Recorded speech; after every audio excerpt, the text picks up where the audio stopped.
watching this live, but for our viewers at home, I decided to just start over.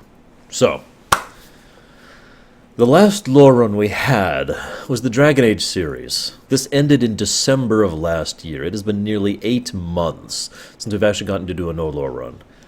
I am admittedly incredibly nervous. It has been a long time, I'm very out of practice, and I hope I have plenty of things to discuss with you guys, and to share with you as we go through this awesome series of games. To make things clear right off the bat, for those of you joining us live, for those of you who have not heard the news, it works like this. We have a light side and a dark side counter. The way it works is it is a donation war, aka if you were to donate $2 towards dark side, we would be at 2 dark. If someone else was to donate $4 light side, we would be at 2 light. It's a balance thing. Make sense? Similarly, we have a hidden donation incentive to play The Old Republic, the MMO, after KoTOR 1 and KoTOR 2 are done. That will also be, the light side, dark side thing will be throughout the entire marathon, by the way. That is a number I am keeping hidden on the side, but I am keeping track of it. It's right there. I know exactly the number it's at mentally right now. So that's how we're going to be doing things. Now, let's talk about the Force. Forgive me for the repetition again, but I feel like starting over is going to help my thoughts cohese a little bit better. The Force was originally conceived to be something vague and ill-defined, specifically for the purposes of ensuring that whoever watched the movies would have their own interpretation of the Force. It's actually funny, because George Lucas, in the day, if you watch his old interviews and whatnot, he made it clear that he deliberately left the Force ill-defined. It's an energy field that binds us and surrounds us, and that was basically the extent of what was said. It was entirely up to the audience to determine what the Force was. But any discussion about Star Wars must start with this one thing that truly separates Star Wars from everything else. Because the Force is different than magic, or psionics, or biotics, or anything of that nature, because it is not really any of those things, it is only partially like any of those things. And it has a lot to do with willpower as well. So, when the extended universe became a thing, when Star Wars started expanding, several people had to start defining the Force. How does the Force work? How do these things work? Blah, blah, blah, blah, blah. This is one of the reasons there are so many inconsistencies within the Force. It's a thing that happens very commonly when it comes to fiction, when you have multiple writers working on the same thing. Everyone thinks of it differently, so they write it in the way that they interpret it. And that's one of the reasons why the Force is inconsistent across Star Wars. This is also true in character, which also ties into my own theory on the matter. Several people in the setting of Star Wars have their own personal definitions of what the Force is. Some of them have the, shall we say, narrow, dogmatic view of the Jedi, and some of them think of things in a more complete picture. For the purposes of this lore run, I will be using my definition of the Force, which I admit freely is heavily influenced by the KoTOR series, which is one of the reasons why I have decided to use this for going through the KoTOR lore runs. Makes sense, right? But I'm giving you this baseline now so you understand where I'm coming from when I talk about the Force. Because there's actually 2 things when it comes to the Force. There's the living Force and there's the Force. Let's start with the living Force. The living Force is the energy source, the basic living energy that binds all things together. Very simple, right? The living Force, some people have viewed the living Force as sort of a sentient thing, but I do not. To me, the living Force is mathematical. It's patterned. One of the things that is one of the most clear themes... Oh, hang on, I gotta do the hand thing, right? One of the things that's the most clear definitions of the living Force, of Star Wars in general, is the idea that... I can't do that. That it is patterned. All of Star Wars is actually centered around the idea of patterning and patterns and the way those work together. And it's a fascinating aspect of the thematic significance of the entire Star Wars series across the extended continuity. I'm actually hoping that Abrams and the writers involved in Episode 7 are sufficiently versed in Star Wars to understand how important patterns are to the franchise so that we see some of that in Episode 7. But I digress. For me, the living Force is a patterned way of thinking. It's sort of a mathematical inevitability. The way things should go so that the various equations of people and lives and rocks and balances and planets and stars and everything balance itself out in the end and repeats itself. The cyclical thing, right? That's the living Force, the raw energy that people draw upon. Now, this is actually somewhat irrelevant for the sake of this discussion, but I mention it for the sake of completion. I've always held the personal personality that that we created the light side and the dark side. there are other sides of the Force, one of which I'll be talking about later, and of course the so-called full-spectrum rainbow of the Force, which I will not be talking about at all, because there's no reason to discuss it in the KoTOR series. But that we generated the light side, that we generated the dark side, because some people drew upon the living Force with their innate talent, and did so with discipline, with sharp minds, with intellect, with keen cunning, and with the ability to allow things to unfold. It's a different mindset to allow something to happen than it is to make something happen. In fact, it's actually rather similar to this and to this, for those of you who know what I'm talking about. So the idea here is that some people, over a large period of time, we're talking probably in the range of a millennia at least, several people kept using the Force in this same manner, and the patterns layered themselves such that the light side became a thing. Similarly to the dark side. The dark side was all about making things happen, forcing things to come to be, pushing out with your aggression and your ambition and your emotion to make changes happen. Right? Now, you'll notice I didn't mention good or evil between these two things. I feel like putting that as an aside. For those of you not aware, I actually sat down last night and counted. Just counting official works, not counting individual interpretation, there are at least 8 times what the Force has changed across Star Wars. This also includes what happened in the prequels when George was out of nowhere saying, "Oh, by the way, the light side is good and the dark side is evil." And then, the balance of the Force is when the light side is the only thing. Which was a change from the way things had been prior to that. It is entirely likely we will actually see a change again in Episode 7, making there 9 changes to what the Force is canonically. This is one of the reasons why I say the Force is interpretive and why we must establish a baseline, because there is no official definition of the Force. There are inconsistent definitions of the Force, right? But I digress. So let's talk about the way I view the light side and the dark side. Of course, the light and the dark are this should be so obvious in my opinion, but the light and the dark are not automatically good nor evil.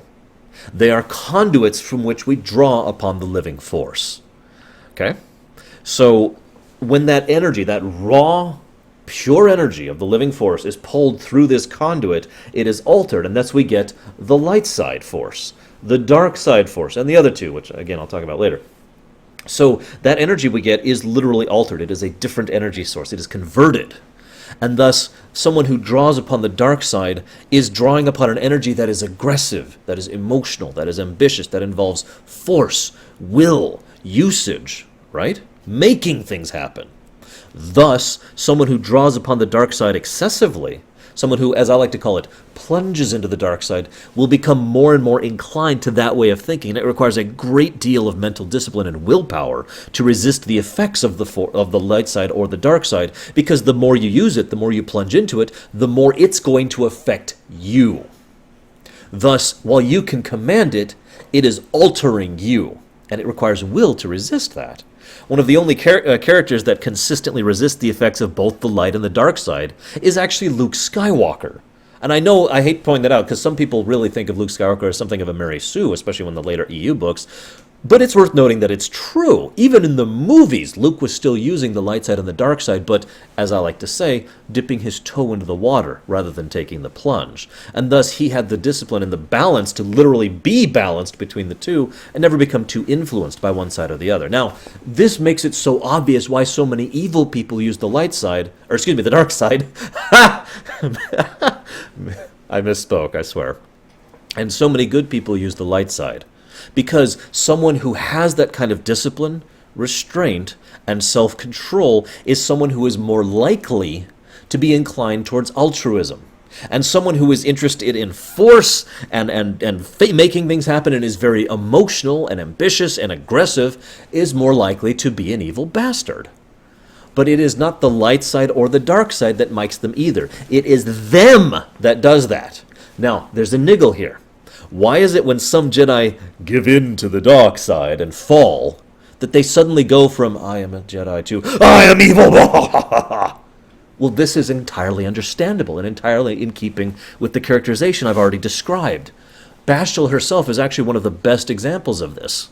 Really, think about this for a moment. You have spent your entire life disciplined.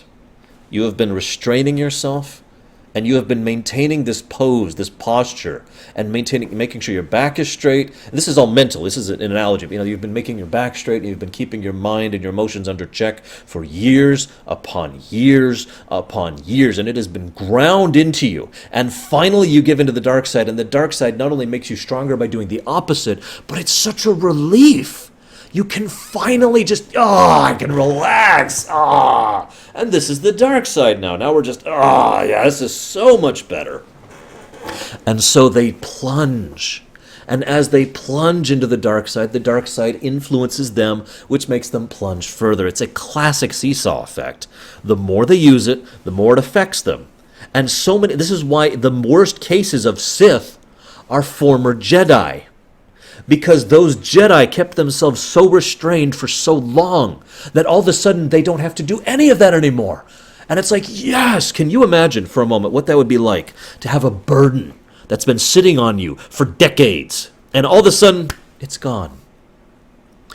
This is also why not every Jedi does this, because again, it is the person, not the Force, although admittedly this is an interaction between the two. This is why Bastila never became truly evil when she went to the dark side, because Bastila is not an evil person, but she became a cackling maniac because the dark side was influencing her so much, because she plunged into it after years. And I'll be talking about more of that when we get to the core of the Lorerun, but you get where I'm going with this, right? It's also one of the reasons why Sith who become light Jedi tend to stick that way. There's very few examples of this, but this has happened across the EU. A Sith who gives themselves to the light side, so to speak, suddenly has that calm and peace and inner restraint that they've never had, and it's different.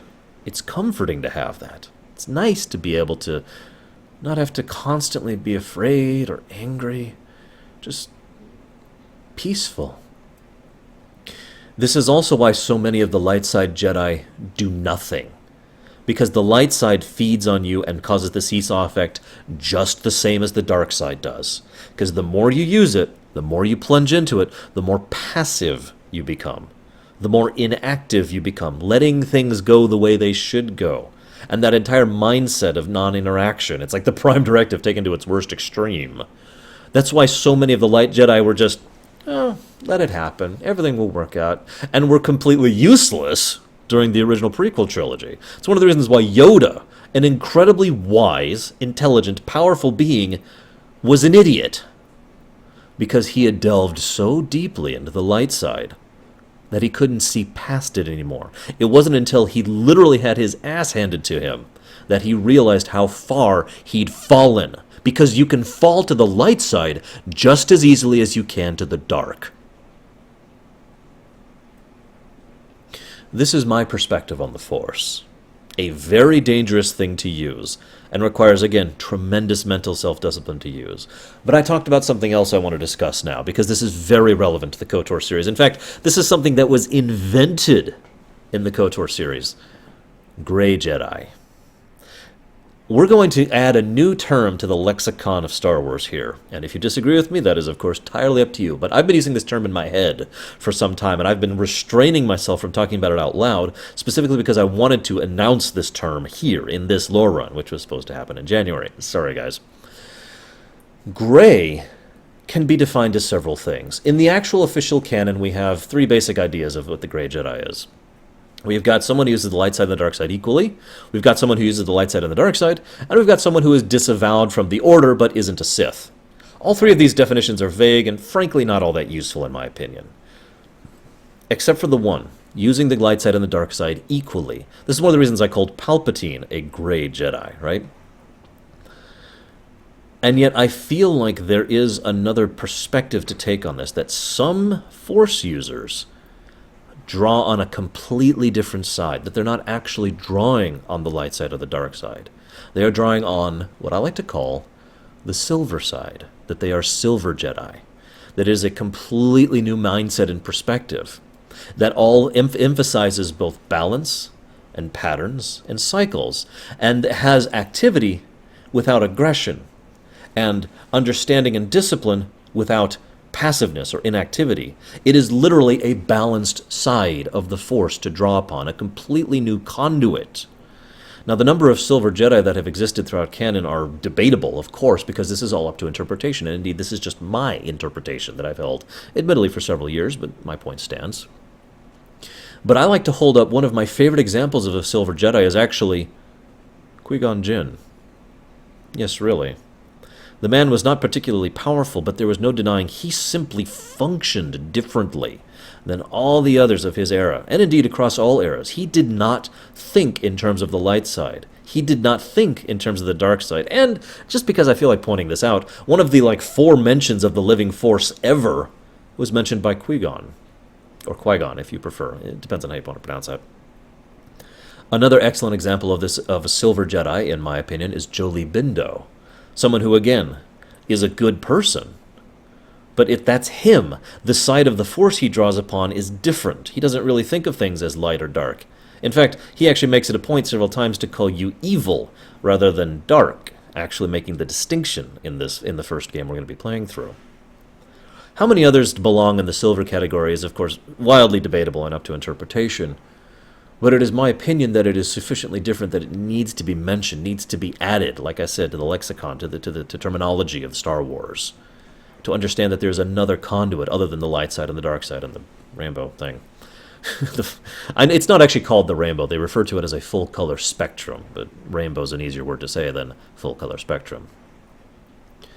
For those of you curious, I would be a Silver Jedi, if I had the choice. But I think I've yammered on enough.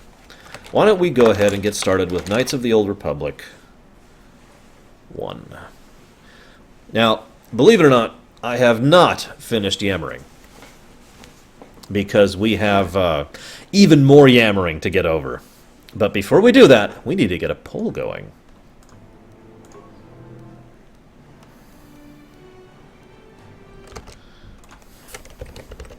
We're going to decide our class vote. Option 1 is going to be Scoundrel. Option 2 is going to be Scout. And option 3 is going to be Soldier. Bam! Load it up. 1, 2, 3. Scout. Or, excuse me. Scoundrel, Scout, Soldier. Vote away. Now, as I said, I'm going to yammer just a little bit more here. Chat is flying by. I wonder how many viewers we have right now. The other thing I want to talk about is a little bit of backstory to KoTOR, okay? For those of you not familiar with this, KoTOR actually came out initially on the Xbox. As in, the PC version is a port. This is actually what some people list as the big reason why the PC version tends to crash so often, because it's a port, and frankly, it's not the best port that's ever been done. However, there's no denying the fact that it is good, first of all, that they actually did the PC version, but second, and more importantly, this was a very brave move at the time. For those of you not really familiar with this, console games had been in a weird position with regards to RPGs. JRPGs were all over the place on the consoles. Western RPGs, practically non-existent at this point in time. Very unrepresented. There were, I think, 3, 4 or so Western RPGs that had come out at this point in time on the consoles. Western RPGs were almost universally the domain of the PC, so this was a big move for them. Now, some people, of course, have been like, oh my god, we were just doing this because of money and blah, blah, blah. But no, it was actually a deliberate choice on behalf of BioWare because they always intended to port it. There was never an intention for this to be a console exclusive. Now, yes, they got money from Microsoft, and that's why it's an Xbox thing rather than a PS3 thing. Or a PS2 thing, I guess. But the fact of the matter remains, they did this because of exactly what I just said. So few console gamers at this era had access to Western RPGs, and they wanted to expand into that market. They wanted to say, here, play KoTOR.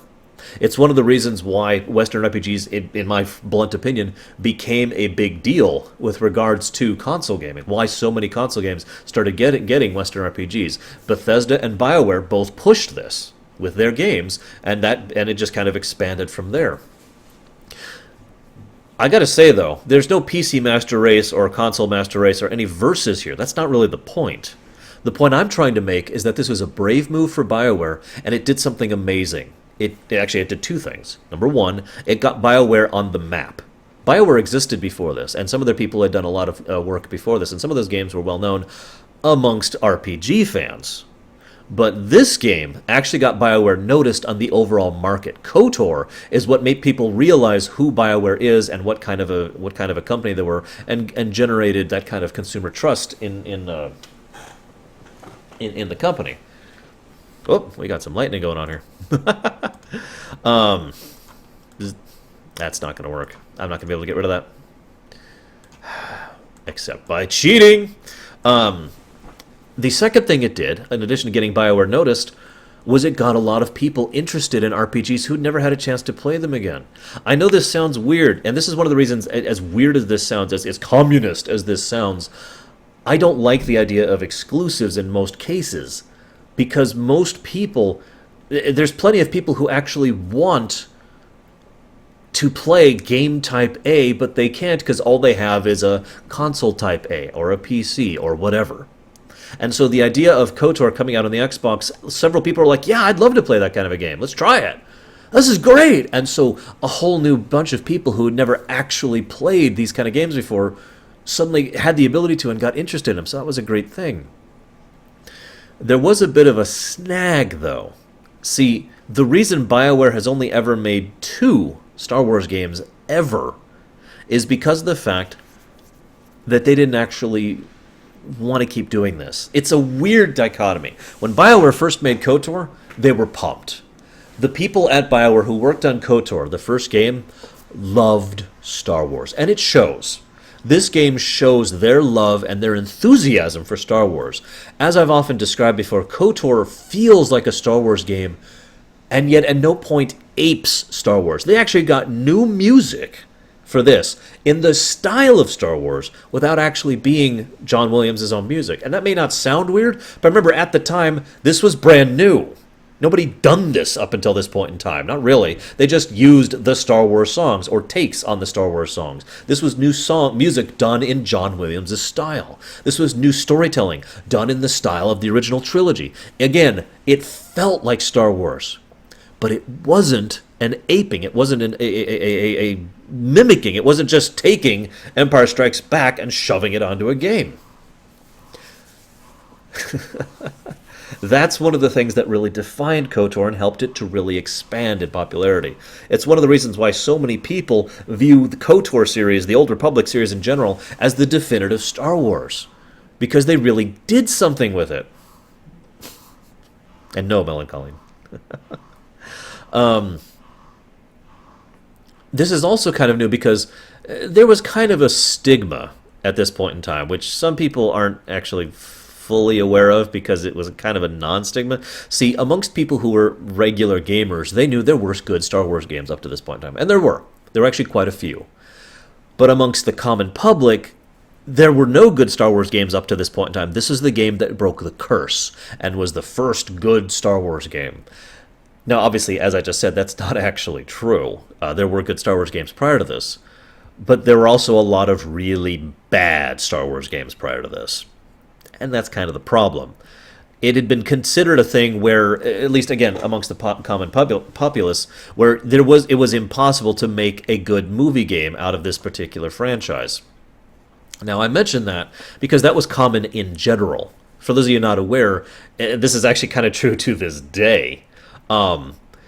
Most people consider most movies to be ungameable, and vice versa, actually. There's a reason why the list of good games that have been turned into movies is so small. And how many good movies have been turned into good games is growing, but it's still fairly small. It's because the fact that for the most part, the two things are simply incompatible in many different ways, right? So this was a breakthrough because even though those of us who played games before knew there were good Star Wars before this one made the public say, oh my god, we have a good Star Wars game. And this rejuvenated interest and allowed for a lot of other things to be done with Star Wars and basically helped push Star Wars forward and rejuvenated interest, which was really, really important because this was about when the prequels started coming out.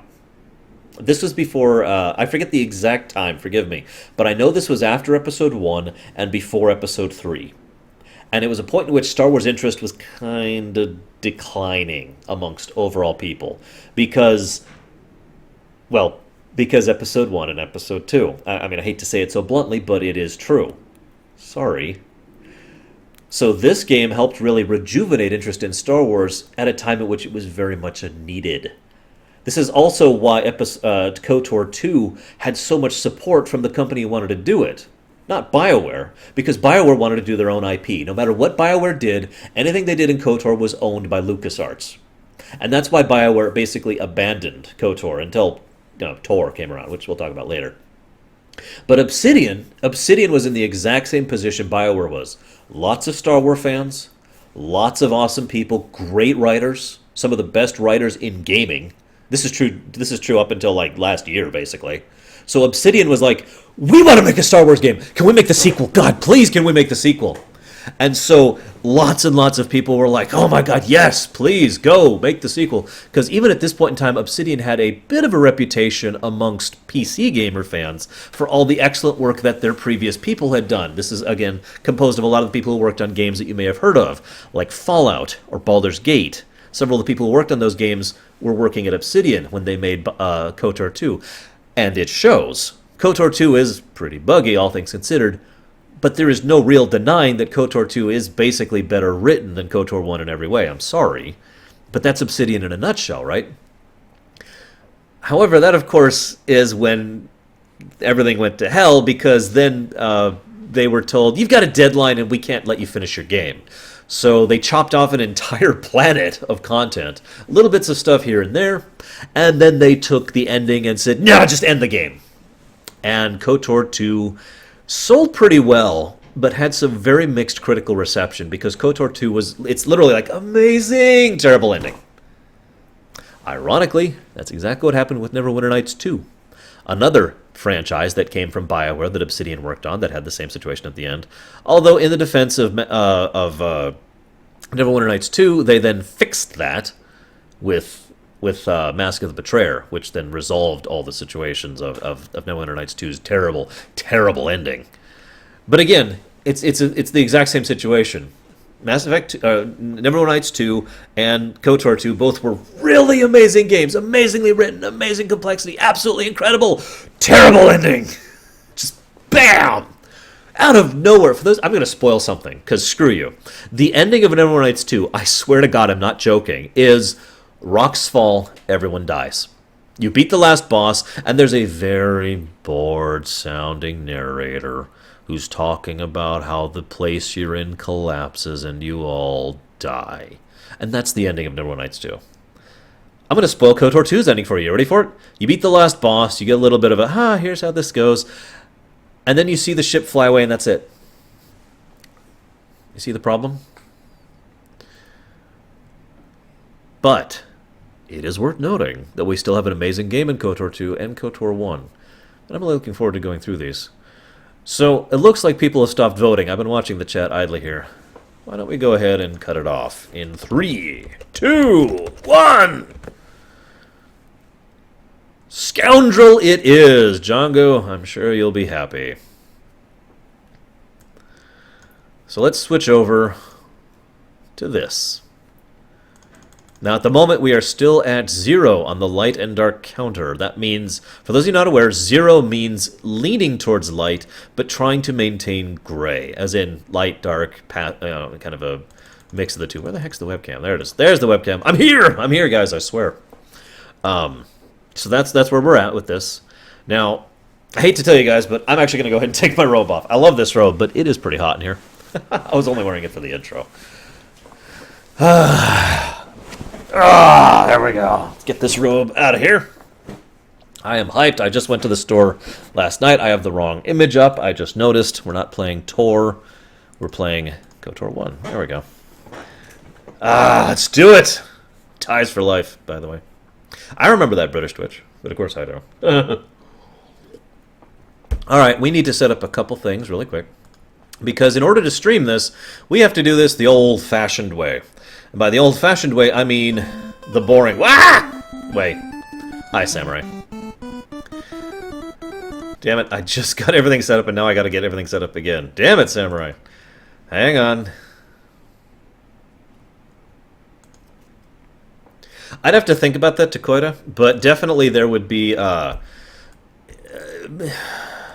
a lot of social abilities, but also the ability to be very reflective and refractive with regards to combat. Like literally, for example, you put on a buff that basically whenever you get hit, you do a counterattack, that kind of a thing. I'd have to think about specifics later on, and indeed I have actually thought about specifics, and I'll probably share some more as I go through the lore run. I'm going to have a lot of things to do. We'll see, British Twitch. Okay,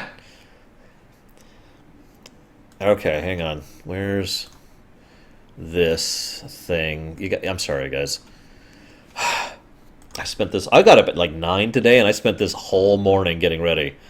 And then, out of nowhere, we had a baby issue, which is why we started over. Okay, we are recording, right? Yes, we are recording. Excellent.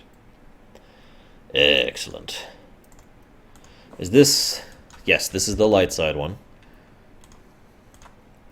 Which will be right there. Bzzzt, we are officially light side, guys. Hang on just a second. Light side. I'm going to label these a little bit more clearly. Dark side. There we go. Thank you, Samurai.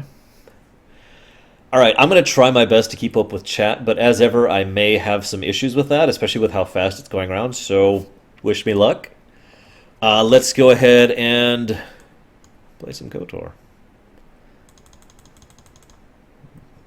As soon as I find it, where'd it go? There it is. Bzzz. There we go. Okay. Scoundrel it is. Now we are playing a male because here's the catch. There's actually I've talked before about how for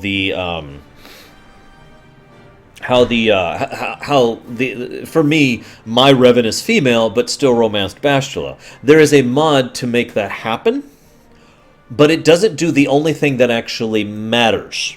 The only thing that actually matters with Bastila's romance is the event that happens in the Starforge.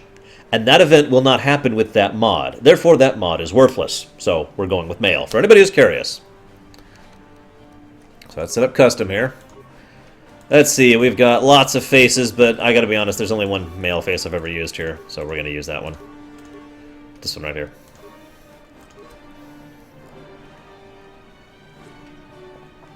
Everyone keeps talking about slow mode. What the heck is slow mode? You guys are so weird. Alright. Let's crank this to max. I don't care about canon, Taitu. I've never cared about canon. Okay, maybe a little bit. Let's see. Oh shoot, where's I forget all the points that Django put in. I actually have Django's save there. By the way, I'd like to give thanks to Django, who he replayed KoTOR a little bit over the last couple of days in order to give me some advice on exactly how to set up my character. Which is, of course, now I don't have it. Thank you, Django. That's exactly what I wanted. Why don't you crank int? That makes no sense. In fact, 14 int, that's pathetically low. Alright, Django, why do you have 14 int? That's terrifyingly short.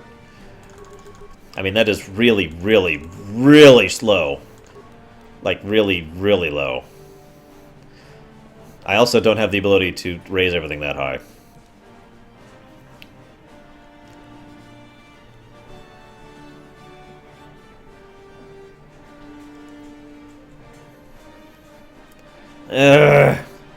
Why don't we do this?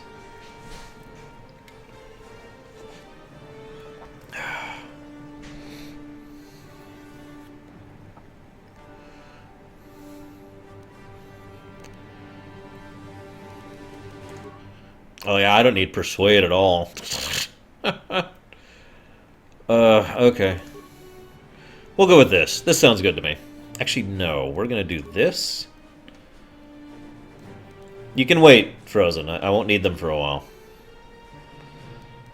Why don't we do this? There, we'll do that. We'll do that. Bamf. Charisma's a dom stat. Obviously, you guys have never actually done those type of characters. This is a cross... repairs a cross skill for Scoundrel. That's so terrible. Whatever. I do want Peter use, which is also a cross-class skill for some frickin' reason. Absolutely, Fenrir.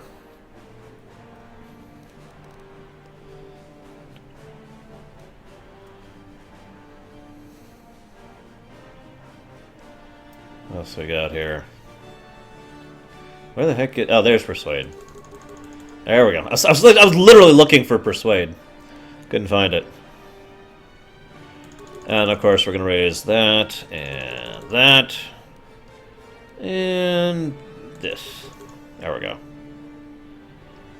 Treat injury. I scoff at Persuade. Okay, yeah, that's great. No, that's what I want. What I want is this. Sneak attack. Oh. What's required for sneak attack 2? Level 3. Oh, that's silly.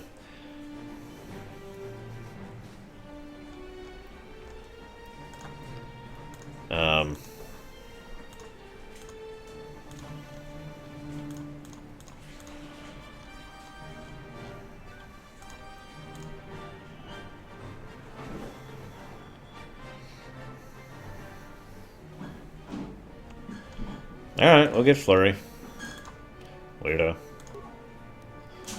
And of course we need to come up with a name. Which we're just gonna go with that. Let's do it! For record, I've never played Scoundrel before. I'm serious. Nope. Let's meet them.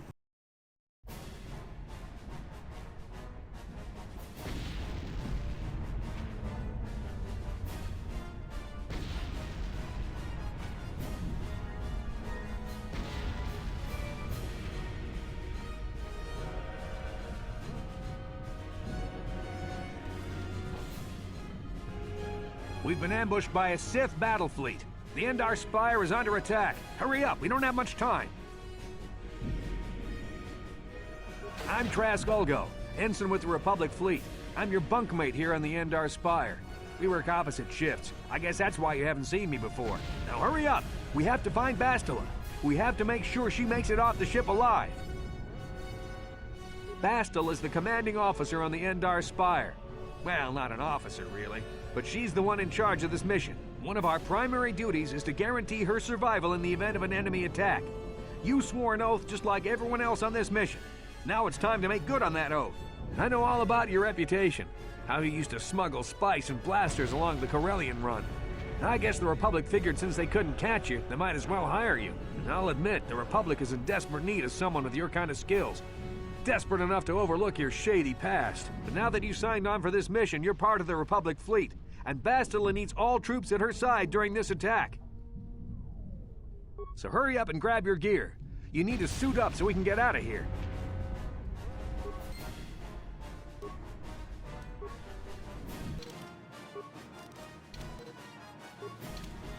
You can move the mouse to move. You.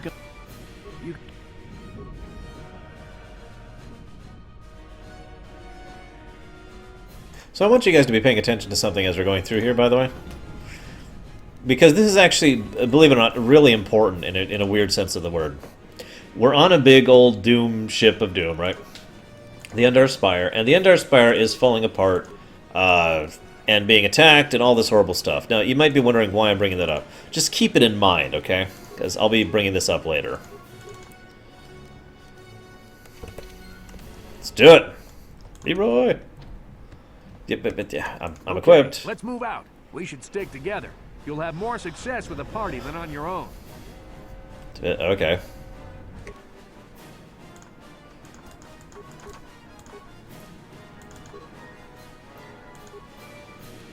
Because of the attack, this room is in lockdown. But don't worry, I've got the override codes. You'll have to use me to unlock the door.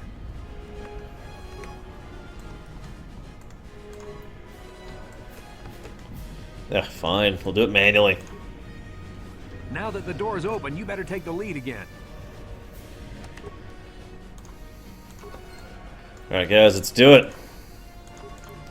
The Sith are threatening to overrun our position. We can't hold out long against their firepower. All hands to the bridge! That was Karth contacting us on our portable communicators. He's one of the Republic's best pilots. He's seen more combat than the rest of the Endar Spire's crew put together. If he says things are bad, you better believe it. We have to get to the bridge to help defend Bastila. There's a map of the Endar Spire and a copy of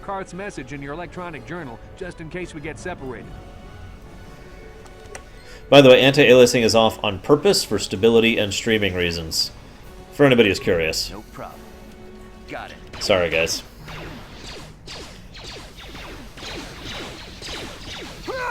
I just like to say... Must be the advanced boarding party for the Republic! I just like to say that the Sith armor looks really dumb. Am I the only one who thinks that? The Sith armor is just like... is this it? Nope. Aha, get rid of tutorial pop-ups. There we go.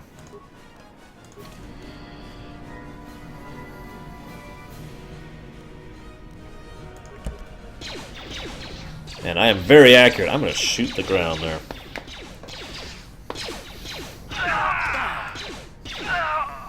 I've got a feeling that won't be our last battle with the Sith.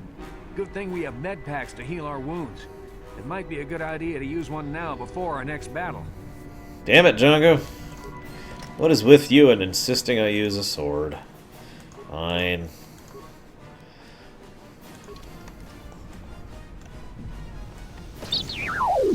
Aw, poor droid.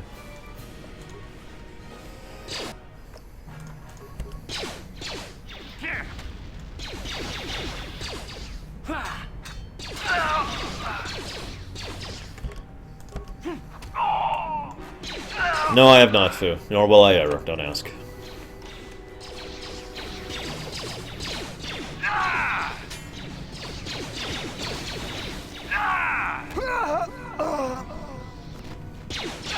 This is another thing that was actually kind of new in KoTOR, and by kinda, I mean pretty much completely new. They had referenced things called vibroblades before, but they'd never actually really shown them or really used them all that often. Instead, this was the game that actually started the vibroblade thing. That's what we actually have equipped. The idea of a vibroblade is obvious. Piece of metal attached with a thing that vibrates to make it cut and basically buzz through things a lot quicker and better. But until now, it was like the thing that the occasional person would use, you know, who's a scoundrel or who's an assassin or something like that. This is the first time we saw it as normal combat equipment. Like here, we have these people actually using these vibroblades instead of blasters, right?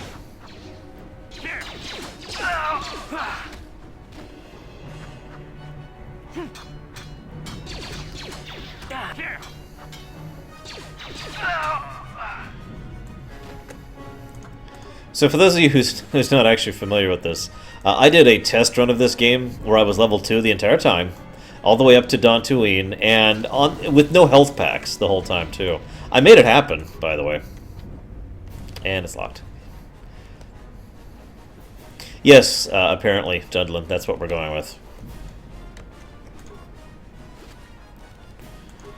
Oh yeah, they also introduced the energy shields thing in this game. I shouldn't say introduced, but codified? There's a word I'm looking for, but basically they made it commonplace to have energy shields as a thing in this one.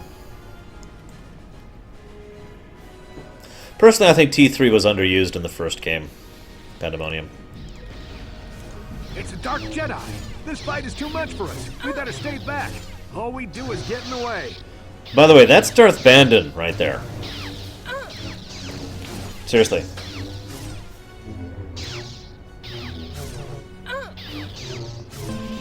Ah! That was one of the Jedi accompanying Bastor. Damn, we could have used her help. Hang on. We got to see what that donation was for. We're going to pull this up over here. By the way, anytime I Alt-Tab, we're going to get the spinning camera. So, in case you're wondering. Okay, thank you. First of all, thank you for the donation.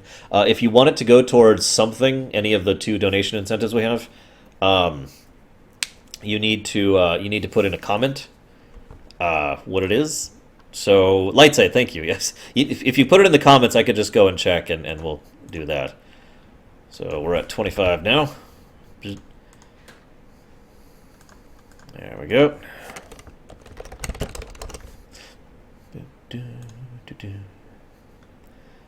Hang on. Stop spinning. There. There's a way to make it stop spinning. It's just weird. Oh, you're right. That's not Darth Bandon. I'm sorry. That isn't Darth Bandon. Darth Bandon's in a minute. We will be seeing Darth Bandon during this tutorial.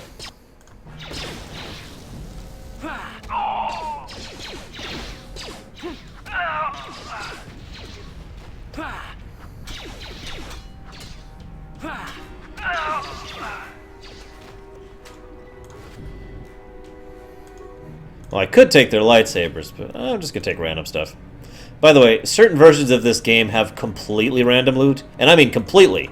Absolutely no sense to it whatsoever. So that kind of playthrough can get interesting. That's all I'm gonna say about that.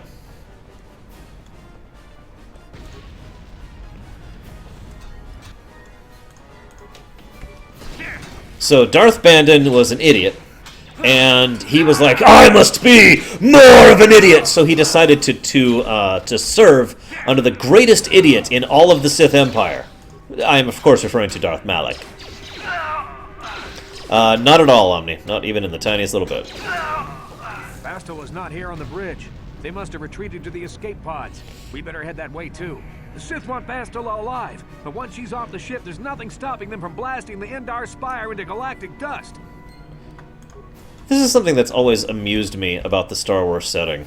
The most powerful Jedi, or, you know, trooper, or bounty hunter, or whatever, is still completely reliant on the ships to actually function. So, for example...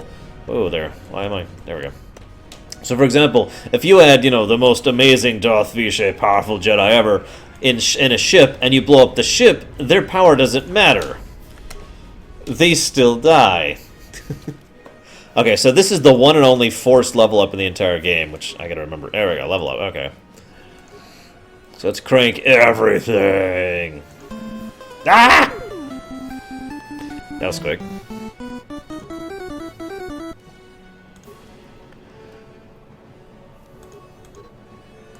There. Hang on, we gotta check what that was for. Bzz. It's okay, I got the thing right here to check it. Aha! For the dark side of the Force. Which is now puts us at this point. We're still light side at the moment. Whoa, whoa.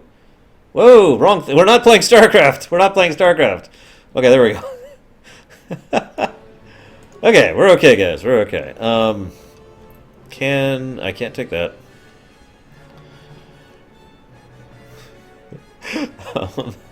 No, I don't want that. I'm going to save that for that. I can't think of that yet. There's like nothing I could take here. This is all worthless stuff. I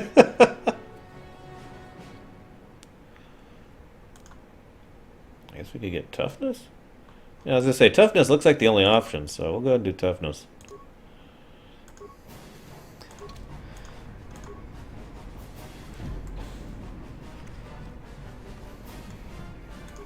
I think it's mostly a coolness factor, but overall, it does make sense that there would be melee weapons in a setting like Star Wars.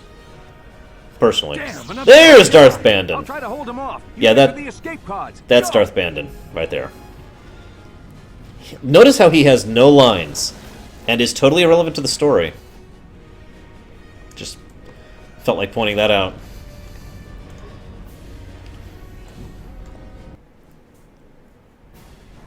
This is Cartho Nassi on your personal communicator. I'm tracking your position through the Endar Spire's life support systems. Bastila's escape pod is away. You're the last surviving crew member on the Endar Spire. Now, I can't wait for you much longer. You have to get to the escape pods.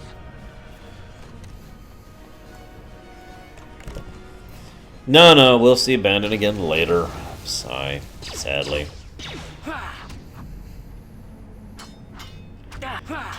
Poor Trask. So, for the three of you not aware of this, it's actually an extremely common thing that, yes, it is still actually a blade, Layla. You could kind of tell looking at it. But anyways, it is extremely common for BioWare to introduce a character whose only purpose is to die during the tutorial. It's so common that on occasion they'll do something the opposite of that just to throw you.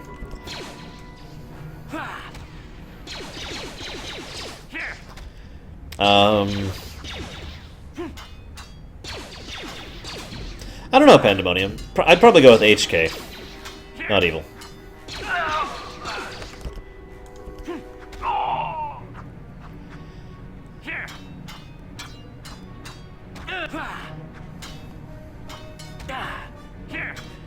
Oh, yes, of course, Rigel. Kalanord is amazing. Ah!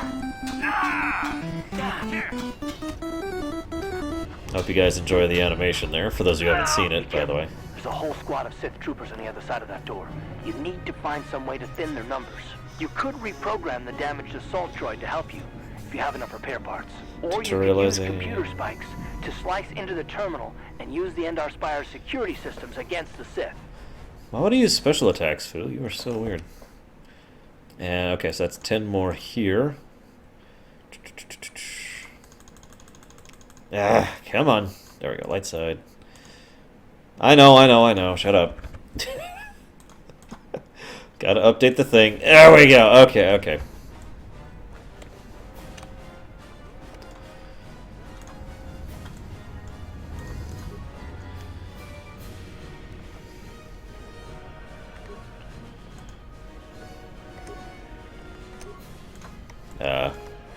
Wait, what?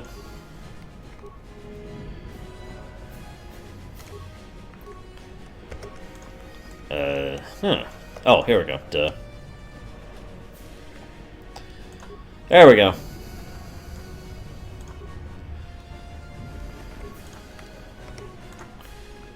So this introduces something that you can do a lot of, and you actually get full credit and experience for doing this kind of thing. So it's kind of nice.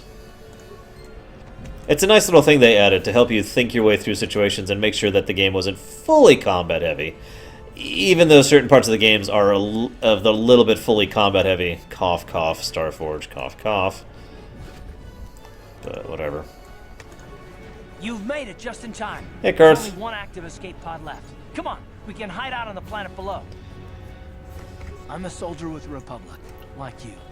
We're the last 2 crew members left on the Endar Spire. Basila's escape pod's already gone, so No, there's no reason pandemonium. for us to stick around here and get It's not shot an by option. the Sith. Now, come on. There'll be time for questions later. Okay, jeez. I like Karth, by the way. Sorry, guys.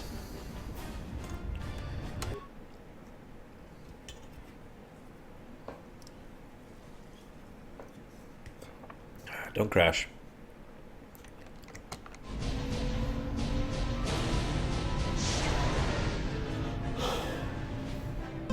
Incredibly pathetically weak, Dragon Cat. And there goes the Endar Spire.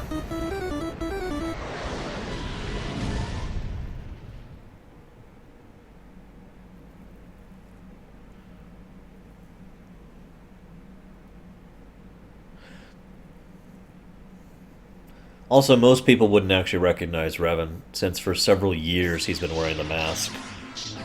Ever since the incident with the, oh, I can't remember the name of the race all of a sudden. The woman he took the mask from. It's been a while since that happened. Like I said, a period of years.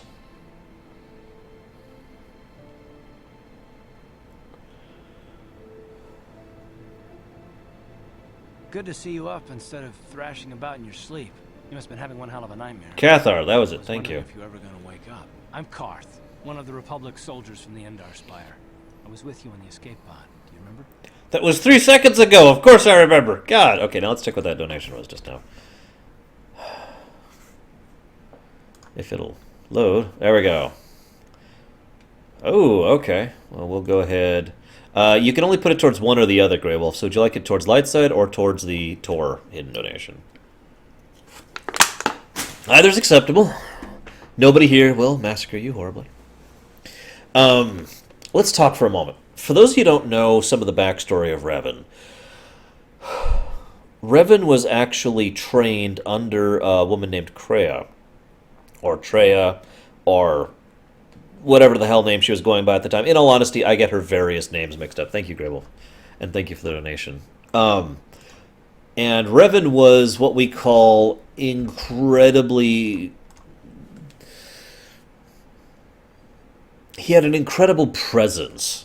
One of the things that some people tend to think is that Revan is one of the strongest of the various Force users across the series. I don't actually think that's true. I've never viewed Revan as that powerful. I have viewed Revan as that intelligent and charismatic. Revan was someone who knew exactly how to use what he had at his disposal and use it carefully. He was what I like to call the perfect type of character as far as being a leader, basically. This is the kind of man who was just as well trained in common soldier things and more mundane things that had nothing to do with the Force as he was in the Force itself. and he was and he had tremendous ability to use his head and to think outside of the boundaries of what most Force users would do.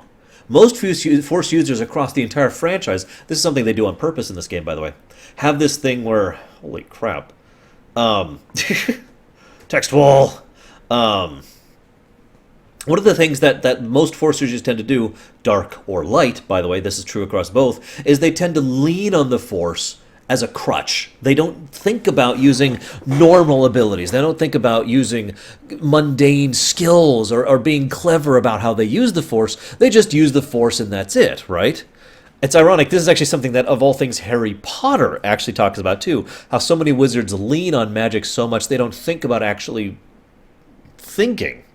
They just use their abilities to push through the situation. Revan was not like that. Even before he became Revan, even before he put on the mask, this was a man who, or woman, but whatever. This was an individual who was really good at thinking outside the box, using the people around him, using the things around him. He didn't actually require whooshing everything in his path, right? And that is Revan in a nutshell. It's one of the reasons why he is such a perfect character to be a player character.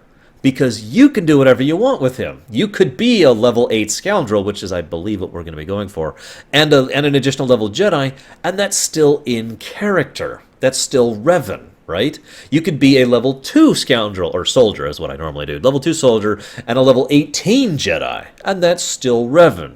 You kind of understand how this works here? But I mention this especially here, because, again, Revan's raw power is not what made him significant. It was his raw force of will that made him significant. It's one of the reasons why Kreia, or I'm just going to start calling her Kreia because it's easy that way. Kreia was so interested in him and tried so hard to impart upon him some of the teachings that she did.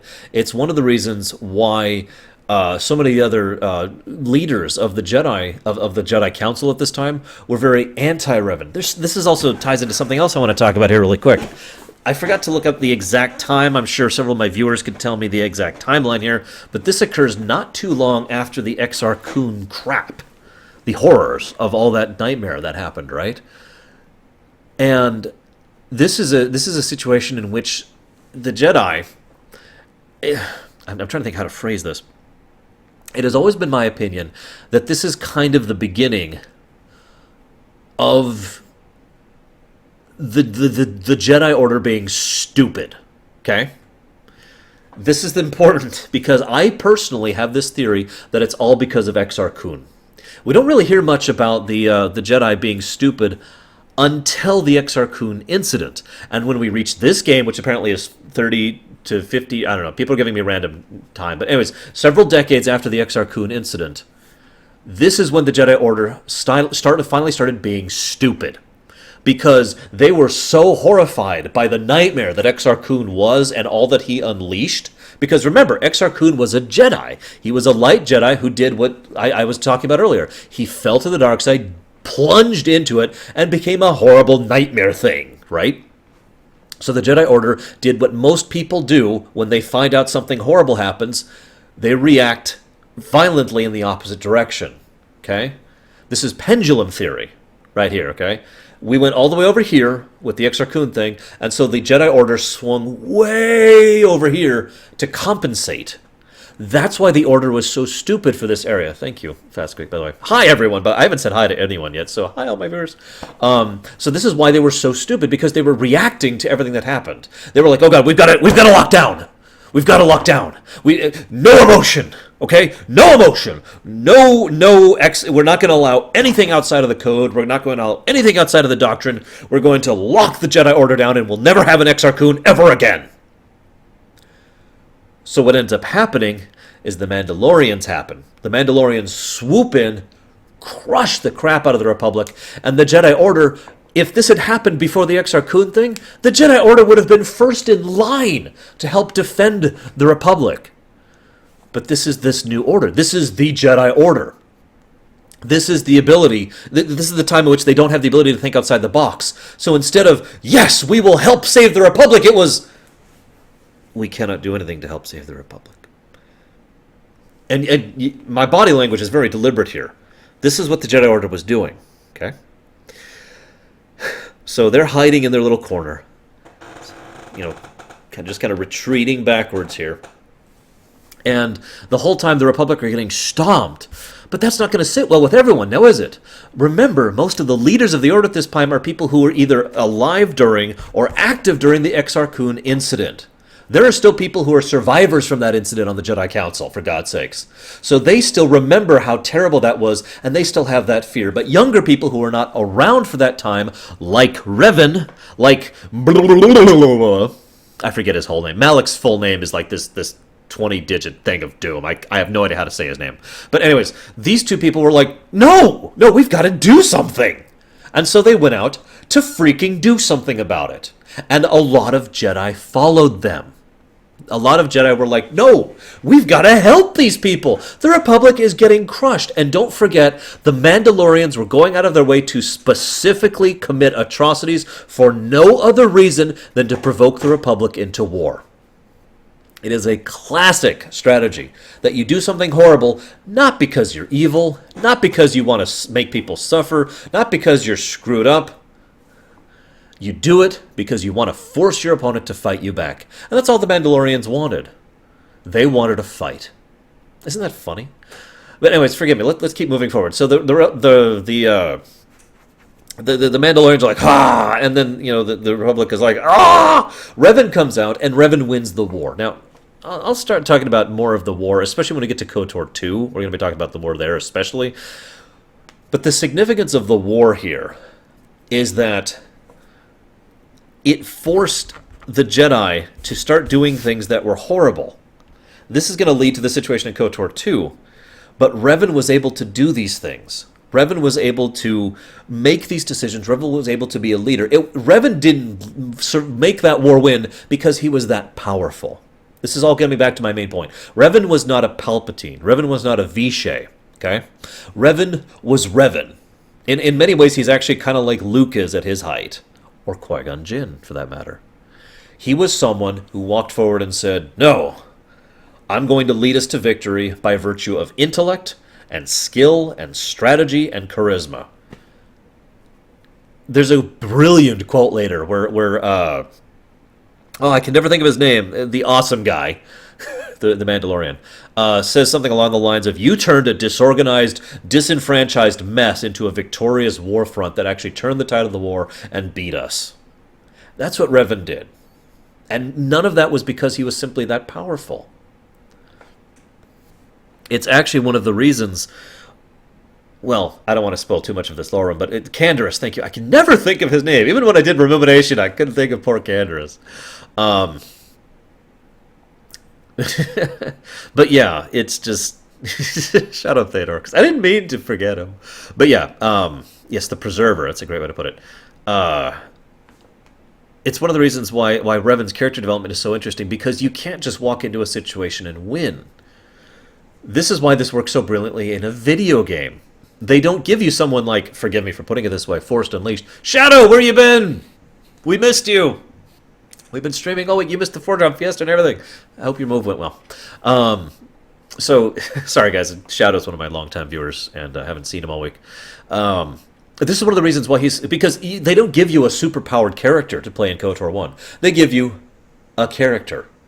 They give you someone you could just play as in your own style, and you can kind of push yourself to be super powerful, like, say, just a full-on soldier guardian build or whatever. Or you can push yourself to be someone skilled, or you can push yourself to someone be magically inclined, basically, to be a consulate or whatever. You can do whatever you want to do with him.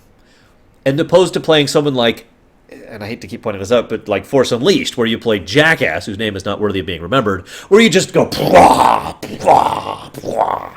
Now, in the interest of fairness, there is a lot of fun to be had as playing someone who can go pwah, pwah, pwah. And that's one of the reasons why I actually recommend Force Unleashed 1. Don't play Force Unleashed 2, it's garbage. But they did this here because it makes more sense in an RPG for you to not play someone ridiculously overpowered, right? In an action RPG, and when you're playing something like a God of War style game, yes, you want to play someone who's like, pwah, pwah, pwah, because that's more fun that way. But imagine if you're playing an RPG with someone who's like, pwah, pwah, pwah. It doesn't work the same way, does it? I mean, some people would enjoy that, and indeed, I would enjoy that for a little bit. But after a few levels of just exterminating everything in my path in one shot, I'd be just like, this is kind of old, you know? I prefer to actually be able to think my way through the situation. That being said, I've said this before and I've said this again, I don't actually like the gameplay of the KoTORs all that much. It's one of the reasons I'm open to cheating on this. Yes, I want to be the guy who's like... Some of my viewers will get that. Oh... Ooh, there we go. Regardless, what we have here is a situation where Revan is a very, very interesting, very dynamic character. But this is the most important part of all. You got to determine what kind of a character, what kind of a personality Revan has. He's still skilled. He's still charismatic. He's still a leader. But you determine his personality. You determine his mindset. This is probably one of the only actual flaws of KoTOR 1, though. As has been pointed out several times, there's really only 3 or so ways to portray Revan. I'm hideously evil! I will do good by all the creatures of life. Or, I'm bipolar! And that's about it as far as options go. So, while I want to praise this, at the same time, it's not actually as well done as it could have been, because that kind of writing has never really been BioWare's strength when it comes to a player character. The exceptions are exactly that. Now, that being said, at least Obsidian then did some really, really good stuff in how you could play the Exile, and the Exile could have a lot more subtlety and variance to him. So, you know, there's that as well. But anyways, let's go ahead and continue the game finally. For those of you who haven't caught one of my low runs, this is how this goes. I tend to just stop every now and again to blah. Anyways, so... There we go. There we go. I'm not surprised. You took a serious blow to the head. You're probably having all kinds of strange dreams. I wouldn't worry too much about it. You've been slipping in and out of consciousness for a couple of days now, so I imagine you're pretty confused about things. Try not to worry. We're safe. At least for the moment. We're in an abandoned apartment on the planet of Taris. We were banged up pretty bad when our escape pod crashed, but luckily I wasn't... That's because my Exile is male. I drag you away from our crash site and all the confusion, and I stumbled into this abandoned apartment. By the time the Sith arrived on the scene, we were long gone. Good music. The mod didn't work how I wanted to, Lizzo, so I abandoned it. Yeah, by the way, Jeremy Sewell is awesome.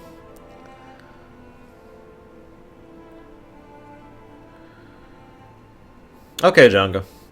We're not using cheatsy items yet, not until we get the lightsaber usage. One thing I want to mention really quick. Obviously, this is a lore run. That means, for those who never caught a lore run, spoilers are everywhere. I'm going to be spoiling everything about all of KoTOR and KoTOR 2 and Tor, just every spoiler. Because it's how I can talk about things. For example, I could discuss right now the fact that Karth actually has no idea about the real situation of what's going on. But I can't even mention that without spoiling the real situation of what's going on. I can't talk about... there's a scene coming up which I absolutely have to talk about. It's a scene with Bastila. We'll get there. Bastila. I'll talk about that too. But anyways, I have to talk about something in that scene, but I can't without spoilers everywhere. So I'm going to be spoiling all over the place because that's how that works. Any questions? Good. Now that we've got that out of the way. So... Who are the Sith? Now, that may sound like a weird question, but the funny thing is, if you think about it, there are not actually that many actions or instances, I guess the best way to put it, of the Sith prior to this point in time. There are instances of it, but not that many. This is actually towards the beginning of when the Sith became a term. By the way, I'm sorry. Well, you know, we'll let the music play. Quick thing, okay? There are 3 definitions of the word Sith. I will try to be specific about which one I'm using at any given point in time. But these 3 things, they're very distinct from each other. So I'm going to define these really quick. I've been asked this question all the time, so we're going to start with this. Depends on your definition, Shadow. Mandalorians are a group, an organization. They are not a race, okay? So, 3 Sith, right? There's Sith the species. Red skin, spikes, tentacles... They're really small tentacles. They're like this long. Those are, that's what the Sith, the people are, the species. At this point in time, the Sith as a species are already effectively dying out, even though Tor suddenly has Sith everywhere. But Tor tries to cover over that by saying that those are not pure-blood Sith because, their bloodlines have been dying out. By the time we get a couple more centuries into the future, the Sith as a species will basically be non-existent. The Sith as a species were actually found by Dark Jedi, who discovered the Sith as a species, had Force potential within them, taught them the dark side, and were like, evilness! And that led to all sorts of cultural crap, which I'll be talking about a little bit more if we ever get to Tor. If we get to Tor. Speaking of which, where's my notepad? There it is. So there's Sith the species, okay? Now, then we have Sith the idiots. Where'd my pen go? Hang on. There we go. Now, sorry about hitting the mic there. Sorry, guys. There we go. Sith the idiots. Well, let's just say that they're exactly that. Sith the idiots are people who are like Darth Malak. He's probably the most blatant example of Sith the idiots. But actually, there's a lot of Sith the idiots in all three of these games. Sith the idiots are literally, we are evil and we are stupid! And that's pretty much Sith the idiots in a nutshell. For example, let me give you a mindset. Let's see, there's someone on this planet I want to capture. And I have my own people combing the planet left and right. I'm going to kill everyone on the planet! And that will make things better. Sith the idiots don't think long-term. I have a great way to explain Sith the idiots.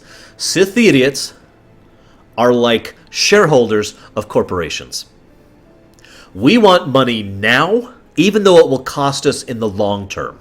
We want gains now. We want ever-increasing profits now. We want to make sure that we get our fat paychecks now, even though we know it is making things worse in the long term. That is literally the Sith idiot mindset in a nutshell.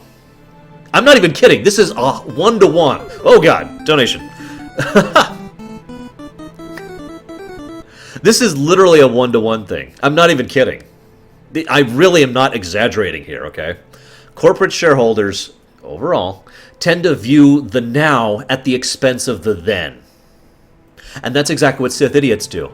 I will win now! But then, as a result, screw you, Brother Box. I will be as angry as I want to!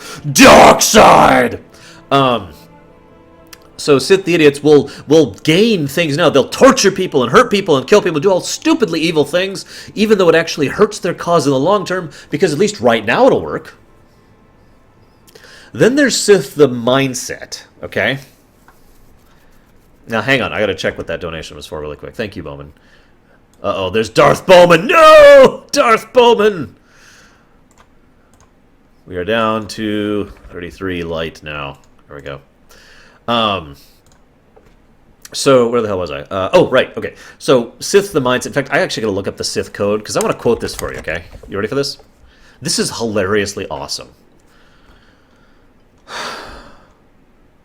Peace is a lie, there is only passion. Through passion, I gain strength. Through strength, I gain power.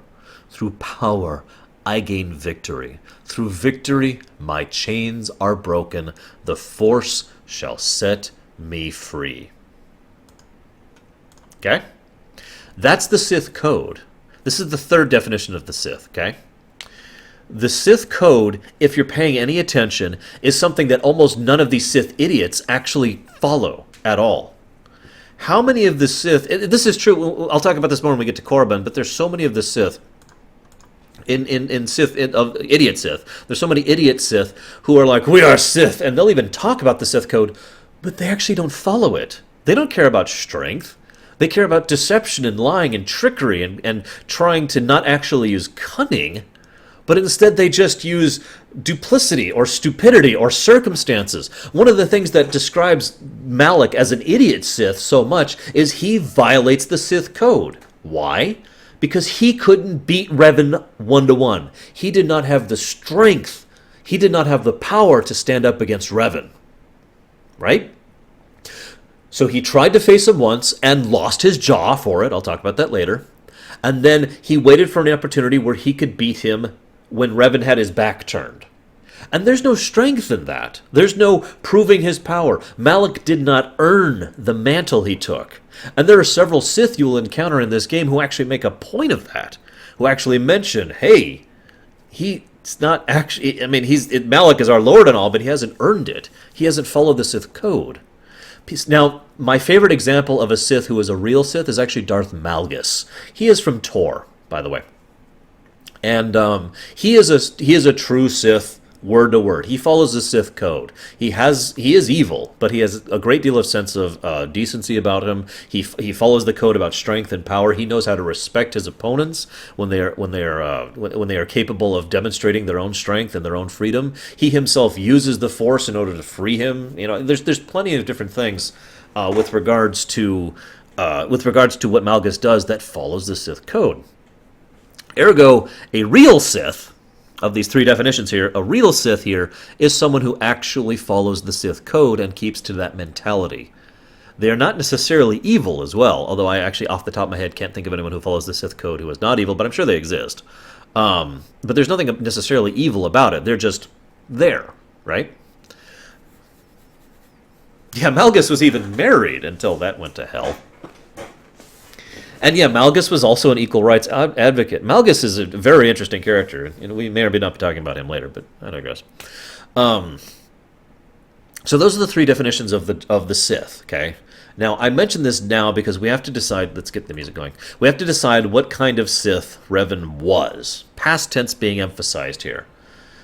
It's worth noting that the Tor Revan. I'm just going to be honest with you guys. I'm not really going to be talking about the Tor Revan at all. Because, well, those of you who've played Tor know what I'm talking about. So was Revan a Sith species? Well, obviously not. So, done. Yes, exactly, Takota. Sith should be very anti-slavery, if you think about it. And yet, they aren't. And there's some ifs and ats about that, but whatever. So, was he a Sith idiot? Well, no, provably not. Revan was someone who actually went out of his way, this is talked about more in KoTOR 2, went out of his way to go through and say, you know, we are going to go and we're going to strengthen the galaxy and we're going to conquer the galaxy in a way that ensures that the infrastructure and the cultures and the trade routes and everything is intact so it will be stronger for it. What I like to call the Thrawn method of conquest. And then, okay, so I think we could define that. Is he, so he's not a Sith idiot, so that only leaves one thing, doesn't it? And yet, if you really think about it, it is debatable if the Sith Revan ever actually followed the Sith code. He certainly preached it, established the Academy, started turning Jedi towards dark side, blah, blah, blah. But given the things that happened to cause him to fall to the dark side, is it actually true that Revan was ever a Sith in any of the three definitions? A dark Jedi, certainly.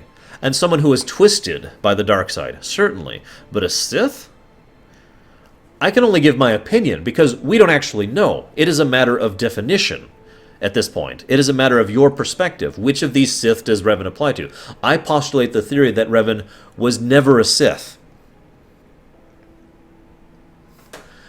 For those of you who don't know, and we are going to talk about this because this is relevant, some people are like, what is it that turned Revan into the dark side bastard? What the hell? Yeah, whatever. What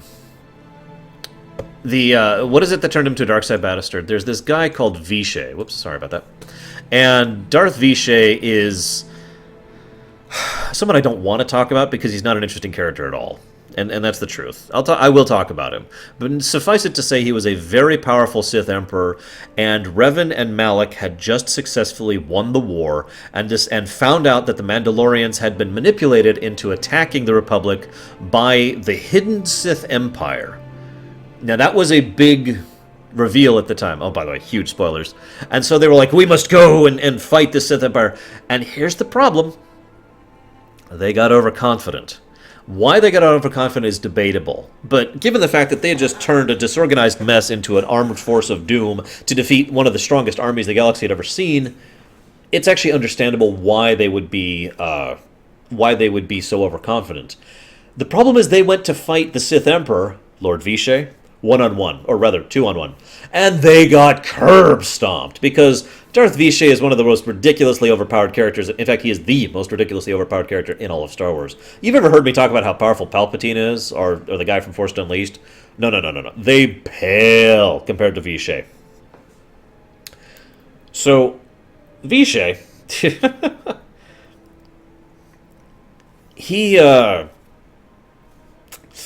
he crushes them like a bug, but decides, no, I'm going to go ahead and give you guys a mission.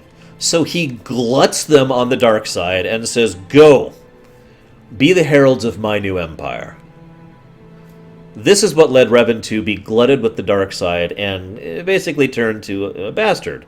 This is also why Malak kind of became the idiot, the Sith idiot that we've encountered. Although it's understandable since Darth Malak is in fact... Well, I'll talk more about him later. Let's leave that for later.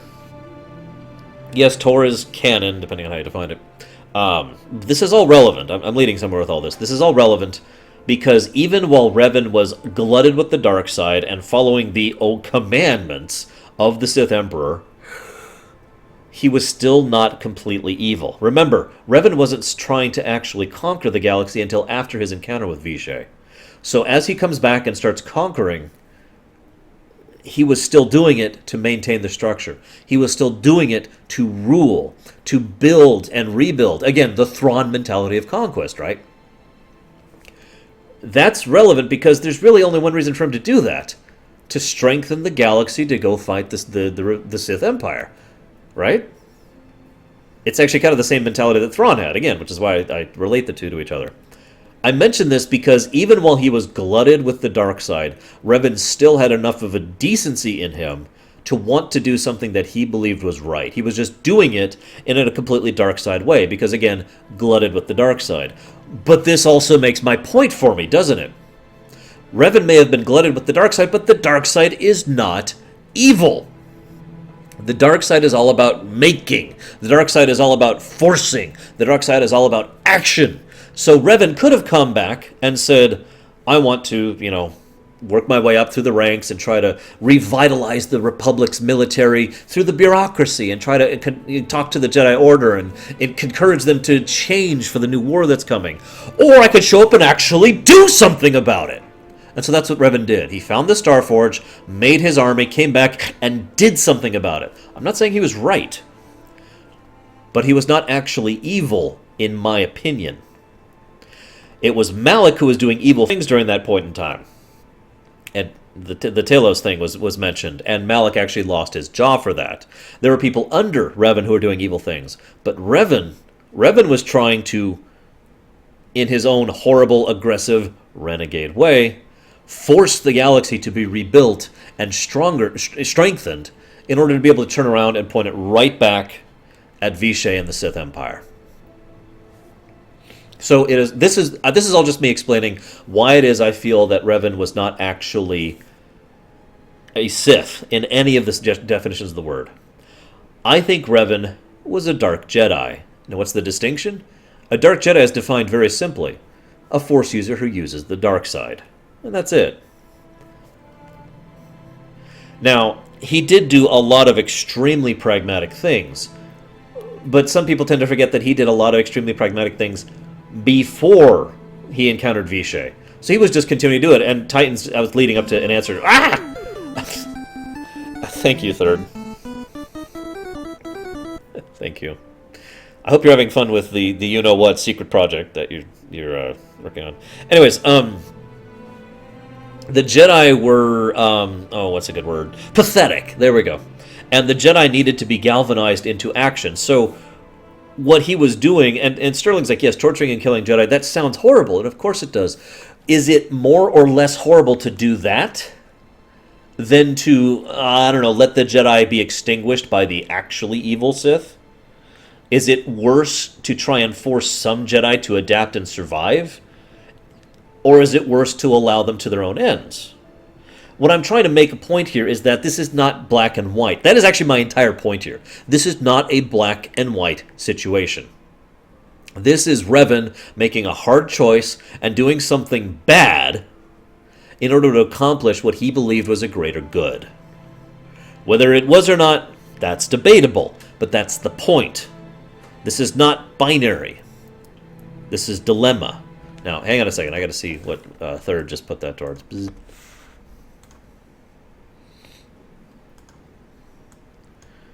Yeah, no kidding, Third. A lot of people today. And, of course, Third is putting it towards dark side. Hang on. So we got a... We're down to 20 light side. There we go. And thank you again. So all of this is me just kind of explaining some of the backstory about Revan and all sorts of horrible stuff with that. So, now that we've talked about the dark side, let's go ahead and resolve the like 10-minute staring contest and ask, who are the Sith? Taris is under Sith control. Their fleet is orbiting the planet. They've declared martial law, and they've imposed a planet-wide quarantine. But I've been in worse spots. I saw on your service records that you understand a remarkable number of alien languages. That's pretty rare in a Aurora crew. But it should come in handy while we're stranded on a foreign world. There is no way the Republic will be able to get anyone through the Sith blockade to help us. If we're gonna find Bastila and get off this planet, we can't rely on anybody but ourselves. That smack to your head did more damage than I thought. Bastila's a Jedi. She was with the strike team that killed Darth Revan, Malak's Sith master. Bastila's the key to the whole Republic war effort. The Sith must have found out that she was on the Endar Spire and set an ambush for us in this system. I believe Bastila was on one of the escape pods that crashed down here in Taris. For the sake of the Republic war effort, we have to try and find her. Fearsome, the answer to that is debatable. The generally accepted concept is that the more dark side energy you use, the more it influences and affects your appearance. This actually has kind of a real-life connotations here. Ah! Damn it!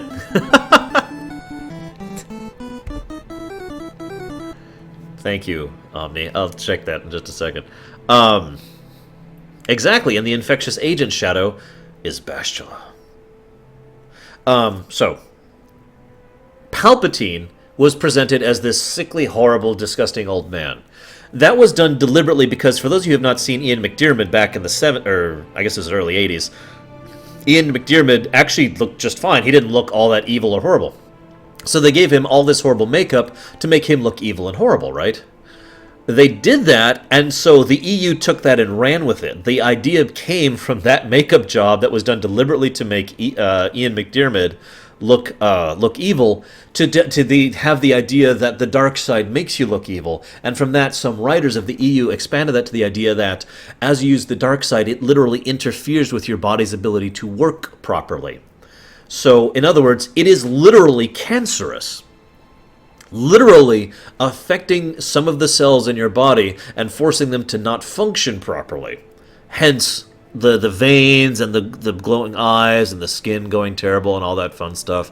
And that's where that comes from.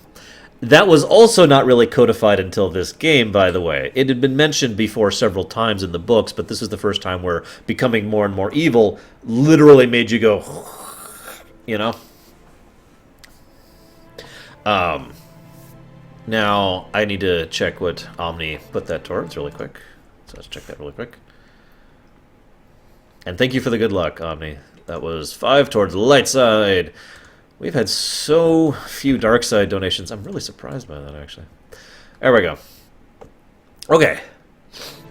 Light side just makes... light side, by contrast, would do the exact opposite. It makes your body function better, a.k.a. you are more healed. You're literally in better visual shape because, you know... Darth Plagueis? I would put Plagueis as closer to an actual Sith in the terms of the code. Plagueis, in terms of the Sith, he was interesting. Not that stupid. I mean, he had he wasn't very smart. He had his blind spots, but I wouldn't call him a Sith idiot. And obviously he wasn't a Sith the species, because by that point in time, the Sith the species were literally non-existent. They had extinguished themselves. That is one of the prevailing theories, yes, Omega, that Yoda managed to live so damn long. It's also one of the theories why, until KoTOR came along, that the only Force ghosts we ever saw were of the light side, because the light side was more indicative towards the life force continuing on, which is how the light side, blah blah blah blah. It's also funny if you think about it, because one of the things most dark Jedi fear most is death. That's funny because by natural canon, the light side is actually the one that enables us to live longer. But anyways, now Skrillian points up a very important question. Shouldn't Revan already be physically warped? Only if he was excessively using the dark side. And Revan is not warped. This goes back into what I was saying. Even though Revan was doing horrible, pragmatic, terrible things, I don't think Revan was ever really going all out into the dark side. I think Revan was simply using the silver side. Because remember, the silver side is all about a new mindset. Pandemonium, I meant before this. Dude, come on, keep up. Revan is, in my opinion, prior to this, was actually using the silver side. Was again not being incredibly horribly evil, and not being super aggressive, but at the same time not being passive or light or disciplined. And again, new mentality. I will do this horrible thing to accomplish this great good. I will do these unpleasant things in order to accomplish this. Blah blah blah blah. That's just my perspective on it.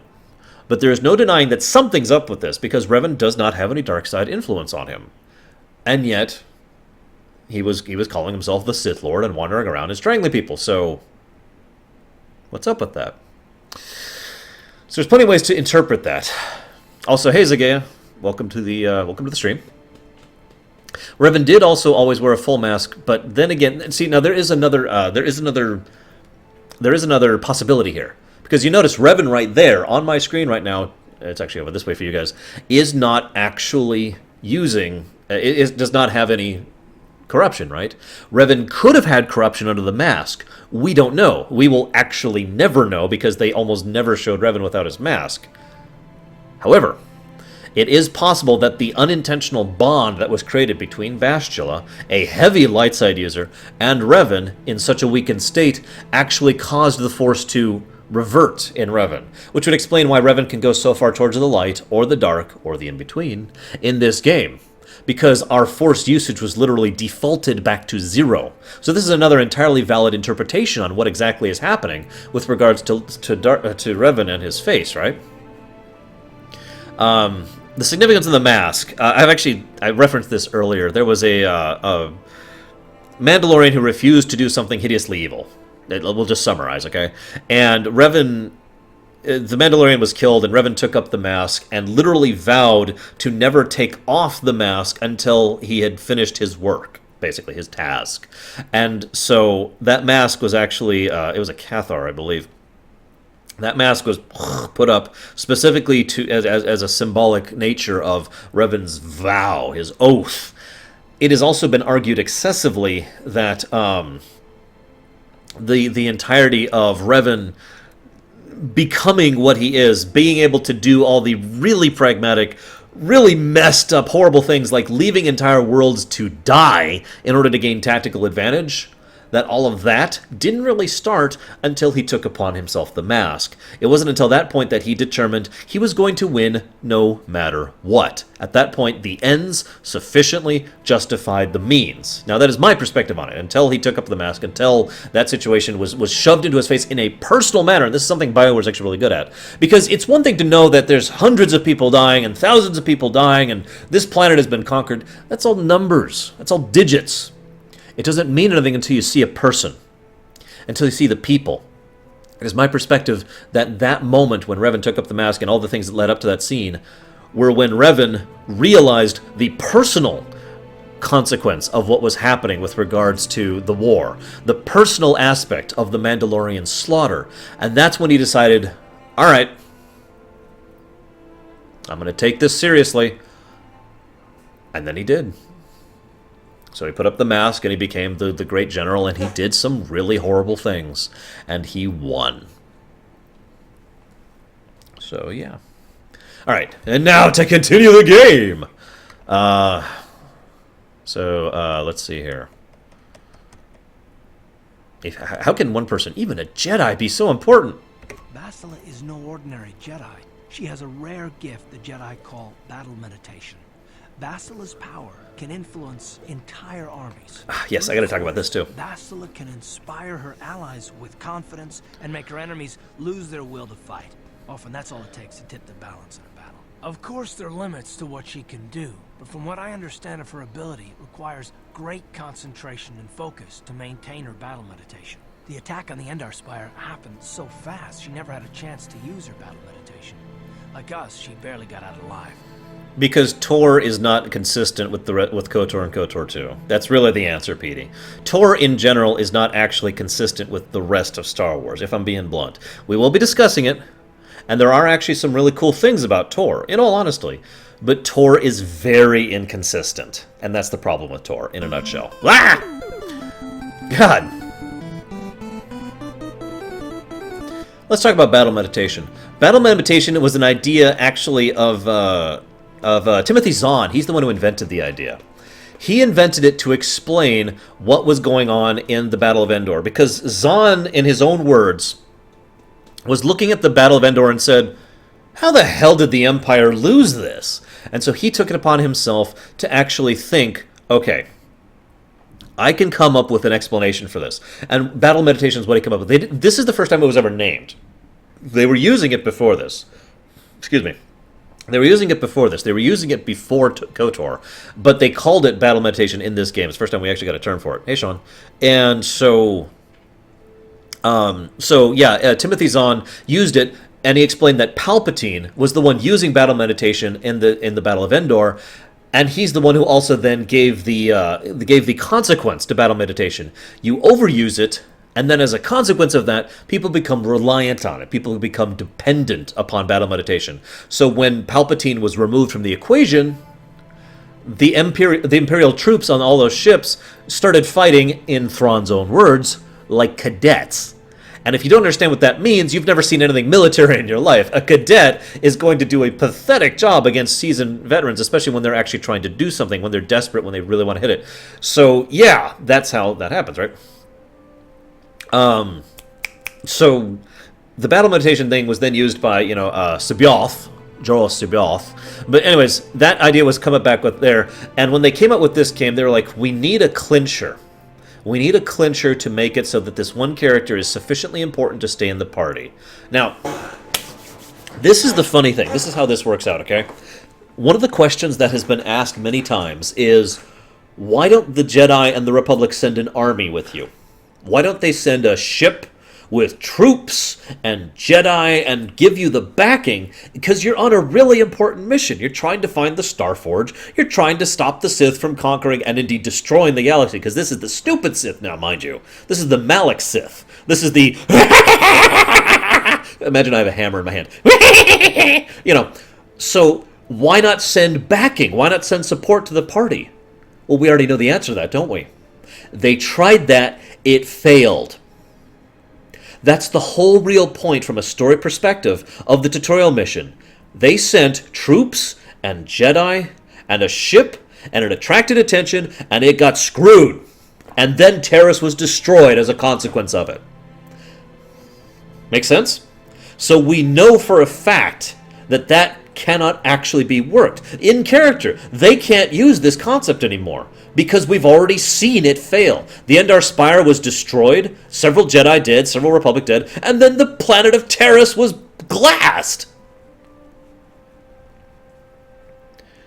So they couldn't send you a group. But the creator, so that's a wonderful way to explain why you want a party rather than an army. This is something that a lot of RPG and indeed storytellers in general tend to forget. Most people just kind of take it for writ that you send the adventurers out to do stuff. But very few authors tend to think about why. Why is it? Why is it that a few people can do this thing rather than a bunch of people? So a good game, a good movie, a good television series, a good book will give a reason why you can't actually use the whole army, why you have to do this, right? So that's what they give us here. Then Bastila works perfectly into this. Bastila gives you an edge. Bastila is significantly tied to you because of the whole connection with Revan. And as was pointed out in chat, because people are typing faster than I can talk apparently, Bastila makes you a target. So the enemy is still targeting you, not just because you're Revan, but because of her. And the whole game makes it look like all they're after is her. And indeed, it takes a while until Malak is even aware of the fact, he mentioned this, that you're still alive, that you're still there. They're just hunting her. So this is a wonderful way to keep Bastila involved in the plot, while at the same time ensuring that you have a party accomplishing this good, rather than an army. Wah! Damn it! One of these days I'll get used to that. Okay. So Caffeine has voted for darkness. And thank you, Chiren, and thank you, Caffeine, both of you. And I hope you've enjoyed the content. Now, this is funny. So Caffeine donated 5 towards dark, and Chiren donated 5 towards light. So how does it change, boys and girls? Anyways. Yeah, seriously, Malik's like, oh my god, Revan's still alive. So I guess that's all I've got here. Let's go ahead and continue the game, shall we? Bastila's gonna need our help. Many of Darth Malak's followers can use the dark side of the Force, and the Sith have already killed more than their share of Jedi in this war. Nobody will be looking for a couple of common soldiers like us. If we're careful, we can move about the planet without attracting notice, a luxury Bastila won't have. She's gonna have half the Sith fleet looking for her. They know how important she is to the war effort. The whole planet is under quarantine. No ships can land or take off. So, if Bastila's gonna escape Taris, she's gonna need our help. And we'll probably need hers. Oh, I guess. Sean, the mod doesn't work like it needs to. So now to pause again. Okay, we're done. Actually, I do want to mention one thing, for real. I like the voice acting in this game. I said this back in my Dragon Age rumination, when I was talking about Dragon Age Origins. The voice acting in BioWare games and Obsidian games and all that fun stuff... Oh, shush, Lamppost. I'm not doing the hands thing, at least. The voice acting in this game is really what sells it. The graphics, they've aged okay. And the gameplay is... I can tolerate it. But it is the voice acting that really brings us alive. Good writing can only go so far. And a good actor pushing out a good presentation of their lines... That's what actually gives us a really interesting character. As I've said before, BioWare usually puts emphasis even on unimportant NPCs to ensure that they actually have good voice actors, to ensure that we actually have a situation where we can feel like we're in a world, right? While you were out, I did some scouting around. There are reports of a couple of escape pods crashing down into the Undercity. It's probably a good place to start. But the Undercity's a dangerous place. We don't want to go there unprepared, and it won't do Bastila any good if we go and get ourselves killed. I'll tell you whatever I can, though I don't know how much help it'll be. So what do you know about Malak and the Sith? Everything I know about Malak is pretty much common knowledge. He escaped the trap that killed Darth Revan, his Sith master. With Revan's death, Malak became the new Dark Lord. It's obvious that Malak's a ruthless tyrant who'll crush anyone who stands in his way, just like Revan was. Experience has shown that the Sith won't stop until the Republic lies in ruins. Malak and his Sith don't respect anything except raw, brutal power. It's hard to imagine how someone who used to be a Jedi could become such a monster. Note that quote, by the way. Just keep that thought in mind. Proper remake. I would like to remake the combat, but then again, I know several people like the combat, so the optional, or the optimal circumstance would be we have optional, you can play with the original combat engine or a new combat engine. But then again, this is basically your standard D&D combat engine, for those of you not aware. And really, it is. In fact, this is basically based off the Neverwinter Nights engine, for all intents and purposes, the Infinity engine. So, yeah. Use all tools available to you, Shadow, obviously. So, what do you mean about a Jedi turning evil? Malak and Revan were once both part of the Jedi Order, but they were young and headstrong, and against the wishes of the Council, they went to battle the Mandalorians on the Outer Rim. Something happened out there. Something corrupted them and drew them over to the dark side. Or maybe there was something rotten inside them all along. I don't know. They formed an army of ex-Republic soldiers and Jedi who'd fallen to the dark side, with Revan at their head, until Revan was killed by Bastila's Jedi strike team. But even that didn't slow the Sith down. Malak just stepped in and assumed Revan's role. He took control of the Sith Armada and resumed the bloody conquest of the Outer Worlds. Sounds like Malik and the Sith have the right idea. But we're light side right now, so we're not going to do that. Well, I hope you're right. But the Republic hasn't been able to stop them so far, even with the support of the Jedi Council. I think Bastila may be the galaxy's last hope. If I'm not mistaken, they never showed Revan's real face, not counting this game, until Tor. I could be wrong about that. His canon face, I really should say. Taris was once a magnificent planet-wide metropolis of towering skyscrapers. But that was a long time ago. The upper city where the rich citizens live is still pretty safe. If it wasn't for the Sith occupation and the planet-wide quarantine, it might not even be a bad place to live. But farther down, things have degenerated. The lower city is nothing but a slum overrun by swoop bike gangs, waging a never-ending war for control. And the undercity is... well, it's even worse. The lowest level of Taris is a wasteland overrun by rak-ghouls. Mindless, diseased mutants that attack on sight. I've already entered all this info into your datapad journal.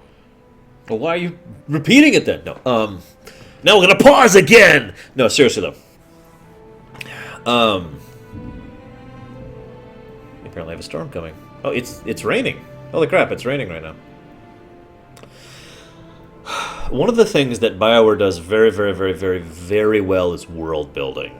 Dragon Age is a great example of this. KoTOR is a great example of this. And you might be like, well, how are they world building? This is Star Wars. The world was already built. No.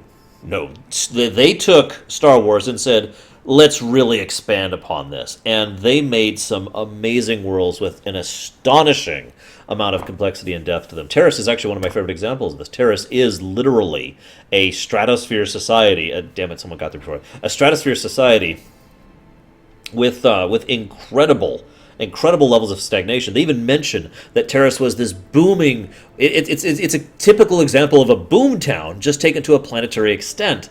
Yes, we're doing it. We're this amazing, wonderful thing. We've got all this trade and all this... Wait, where'd the trade go? Oh god, we're being donated towards...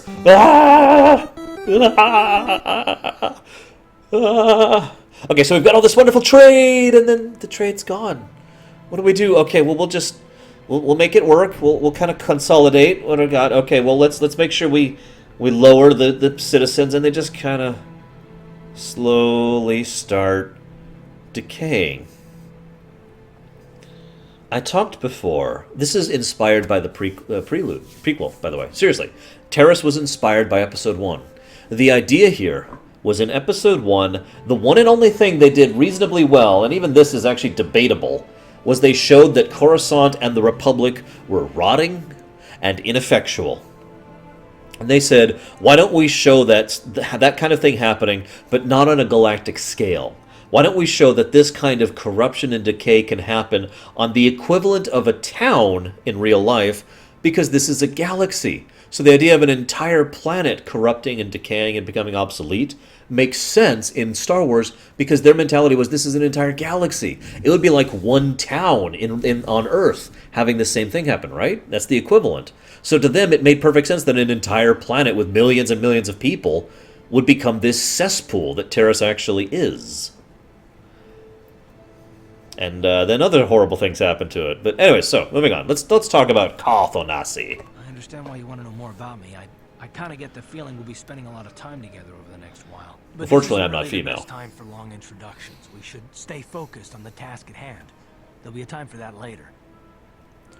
What can you... Yeah, I guess that's it. Let's do it. Good idea. We can use this abandoned apartment as a base.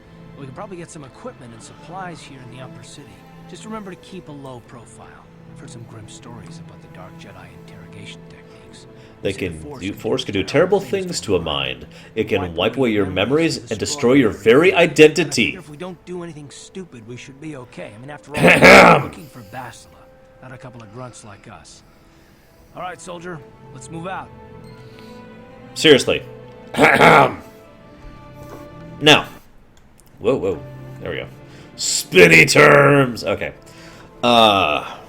So, by the way, noted that it was the Light Jedi who did that. Favorite planet in KoTOR 1? I'm torn. Ask me again after I finish playing through the game. Why would I skip dialogue? So, I actually was going to say something. Oh, another little wonderful lore tidbit here, by the way. The idea that this is the upper city, right? This is the upper echelons of society. This is where, oh, yes, we are the haughty, the rich, the well-off, and yet there's still an apartment that's actually completely abandoned. Think about that for a moment. Think about the idea of a single apartment which is so there we go. Which is I know this sounds like a small thing, but it really again helps emphasize. I mean, you could say all you want, corrupt society, and most people would be like, okay, but I like how they go out of their way to talk, to show about how this world is actually a corrupt society, because again, we have an abandoned apartment. In fact, actually, if you pay attention to this whole area, and we'll be going out here, there are several abandoned apartments in the upper world. Because even in amongst the wealthy parts of society, there are still people who cannot functionally keep their economic status sufficient in order to maintain their ability and their function and their status. And yeah, Dios is correct. I was going to point out in a minute here. There's obvious decay and wear and tear amongst the areas that we're going through. So even this nice, shiny... Alien scum. Everybody get up against the wall. This is a raid.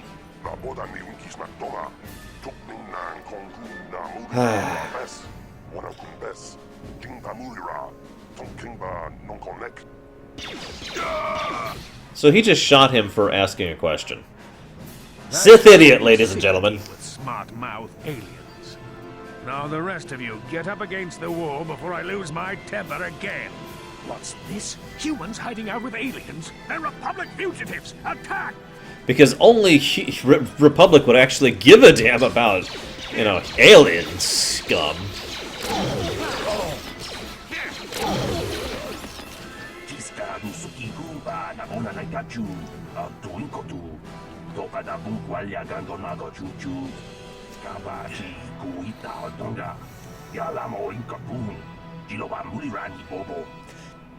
I'm letting this play because this is how long the voice clip is. Okay, so I got to talk about one other thing that bothers me before we start talking about Sith idiocy a little bit again. On the one hand, it's like, yay, they bothered to add, Huttese to the game. Yay, that's great. The problem here is they have, I think, a grand total of like 5 lines and thunder. 5 lines and 2 and 2 genders, right? 5 lines in male, 5 lines in female, and that's it for like every alien in the entire game. It gets a little old after a while to hear dubba dubba dubba dubba da. And trust me, you'll see what I mean later on. Ugh. Now, one other thing about the Sith, like I said, I'm talking about the Sith here really quick. The Sith are dumb. But remember when I said Sith idiots? Notice I never once, even for a second, mentioned that Sith idiots involve the Force. You notice that? That's because you don't need to be a Force user to be a Sith idiot. Or an actual Sith following the code. Well, okay, I'm sorry, I'm saying this wrong. Or a Sith the species. The only way you have to actually use the Force is being someone who follows the Sith code, because the Sith code has to do with the Force. That's what I meant by that. So there are plenty of Sith, the species, who do not use the Force. There are plenty of Sith, the idiots, who don't use the Force. And that guy we just got, that officer we just saw, is an excellent example of that. He is someone who is a Sith idiot, but even though he really is just a guy with a gun. So, anyways, won't someone else come searching for this patrol? Don't worry about the bodies. I will move it so it looks like they were killed elsewhere. With any luck, they won't be bothering us for a while. Oh, by the way, how's the audio for the game? It's going to become more and more relevant as we get more and more dialogue going through this. Oh, you're right, lamppost. I didn't. Hang on, let's check that. Uh-oh. More dark side of the Force. We are down to 20 light. Yeah, Moff Tarkin is a good example of a Sith idiot. And again, not an inch of Force in his body. Skybox.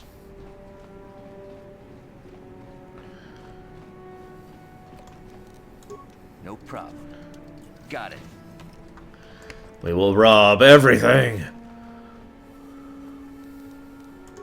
Yeah, speaking of which, no, this button?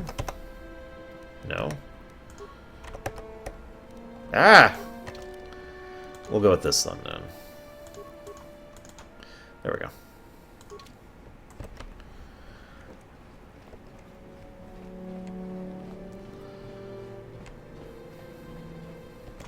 Oops, oops, oops. Ah! Ah! Okay, we're free.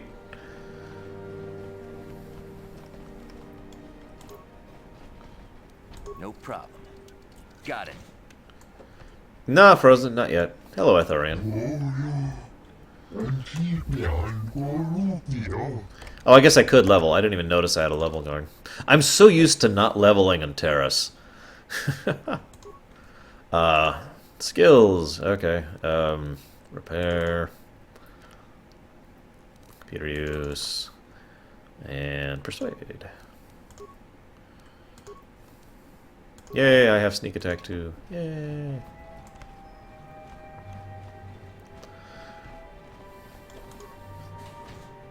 Oh, don't want to go there yet.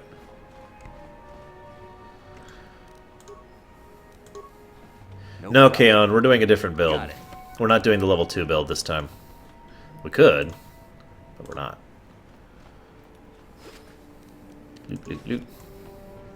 Don't mind me, I'm just robbing you. Bye. Just robbing you. Bye.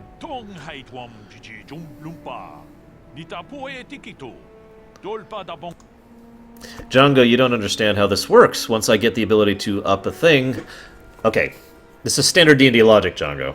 I make sure that my stats are going to be at odds so that when I get a stat up, I can push it to an even, rather than pushing it to an odd and getting no benefit from it. Okay? What's so great about energy shields? Here's a tutorial about what energy shields are. I'm sorry, I shouldn't be skipping this, but literally this is just, here's what energy shields are. And just to go over what Karth said, because I didn't mean to skip Karth's dialogue, I can tell you from experience they aren't any good at all against a simple fiber blade. That's why the Republic has been training soldiers in hand-to-hand and melee combat. So where did shield technology come from? I've heard rumors of the Achani using shield like this, but never saw anything around here, not until the Sith came. Where they discovered the technology is anybody's guess. Shields are too rare and expensive to hand out to an entire army, but a shielded strike team could take out a whole battalion of troopers. Gave the Sith a huge edge in early battles, but it wasn't for long before the Republic was able to copy the technology and come up with the energy shields of their own. Now both sides are scrambling to come up with new weapons to slice right through the shields, but until they do, you're going to see melee combat right back into the forefront of the war. I already talked about this earlier. So, anything else? Would you like some shields? Yeah, no.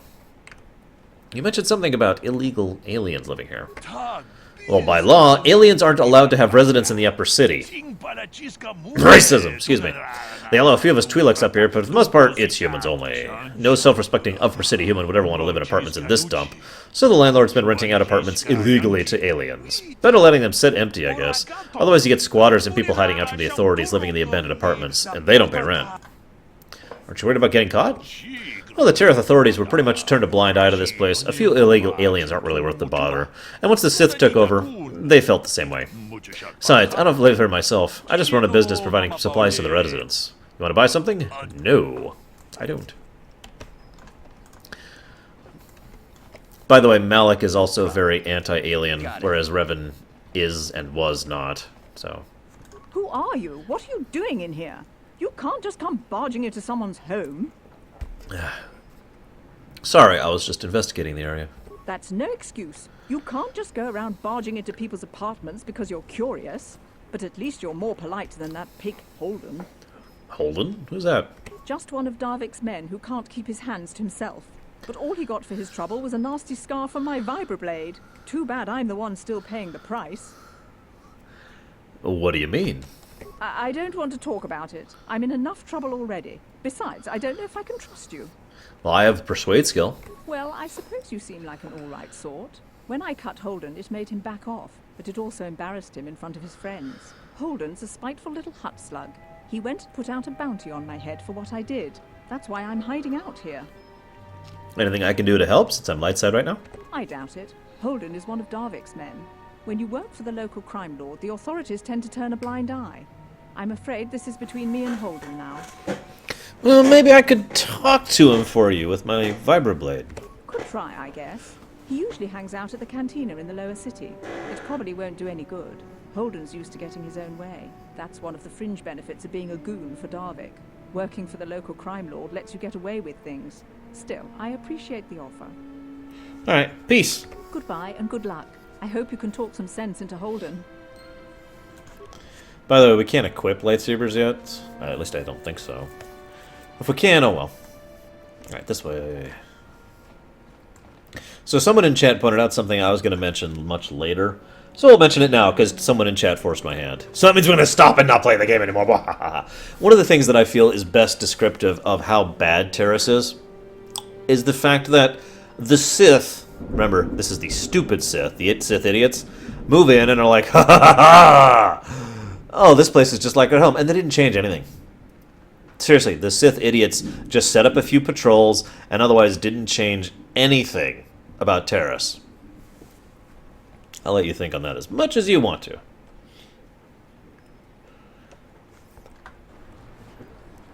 Right, hang on. I need to look something up really quick.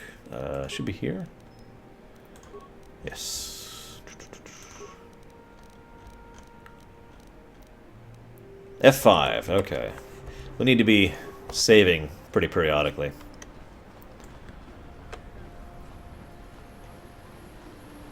Now, this probably sounds funny in retrospect, but one of the things that KoTOR 1 was praised for back in the day is its scenery, the terrain they built, the worlds that they built, if you know what I mean.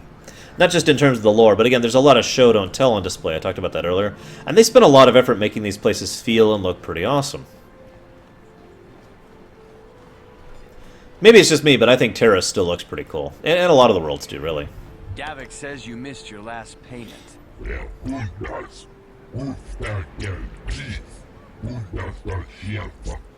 Here, I've got 50 credits, a down payment. That should buy me some time, right? Sorry, you're out of time. Now it's all or nothing. Davik can't have people not paying his debts. But I don't have that much.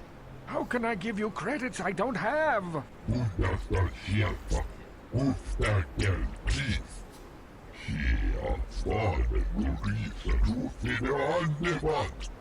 No! Help! Somebody help! They're going to kill me! I know we have to be careful about drawing attention to ourselves, but are we gonna just let them drag this guy off? Hold on a second. Looks like we got ourselves a witness here. So, this is something that, again, is them demonstrating how bad of a place Taris is. These two men are about to grab this guy in broad daylight on the streets. Just pick him up and drag him off as he's begging for mercy. And they were totally going to get away with it. And when they see a witness, they have absolutely no problem just dealing with the witness, either by intimidating them or killing them. I want you to picture living in a city where if you're wandering around the street, out in the open, in broad daylight, and someone just starts grabbing someone to murder them right in front of you. That's the kind of place Taris is. And remember, we're still in the upper city. So we're light side right now, so,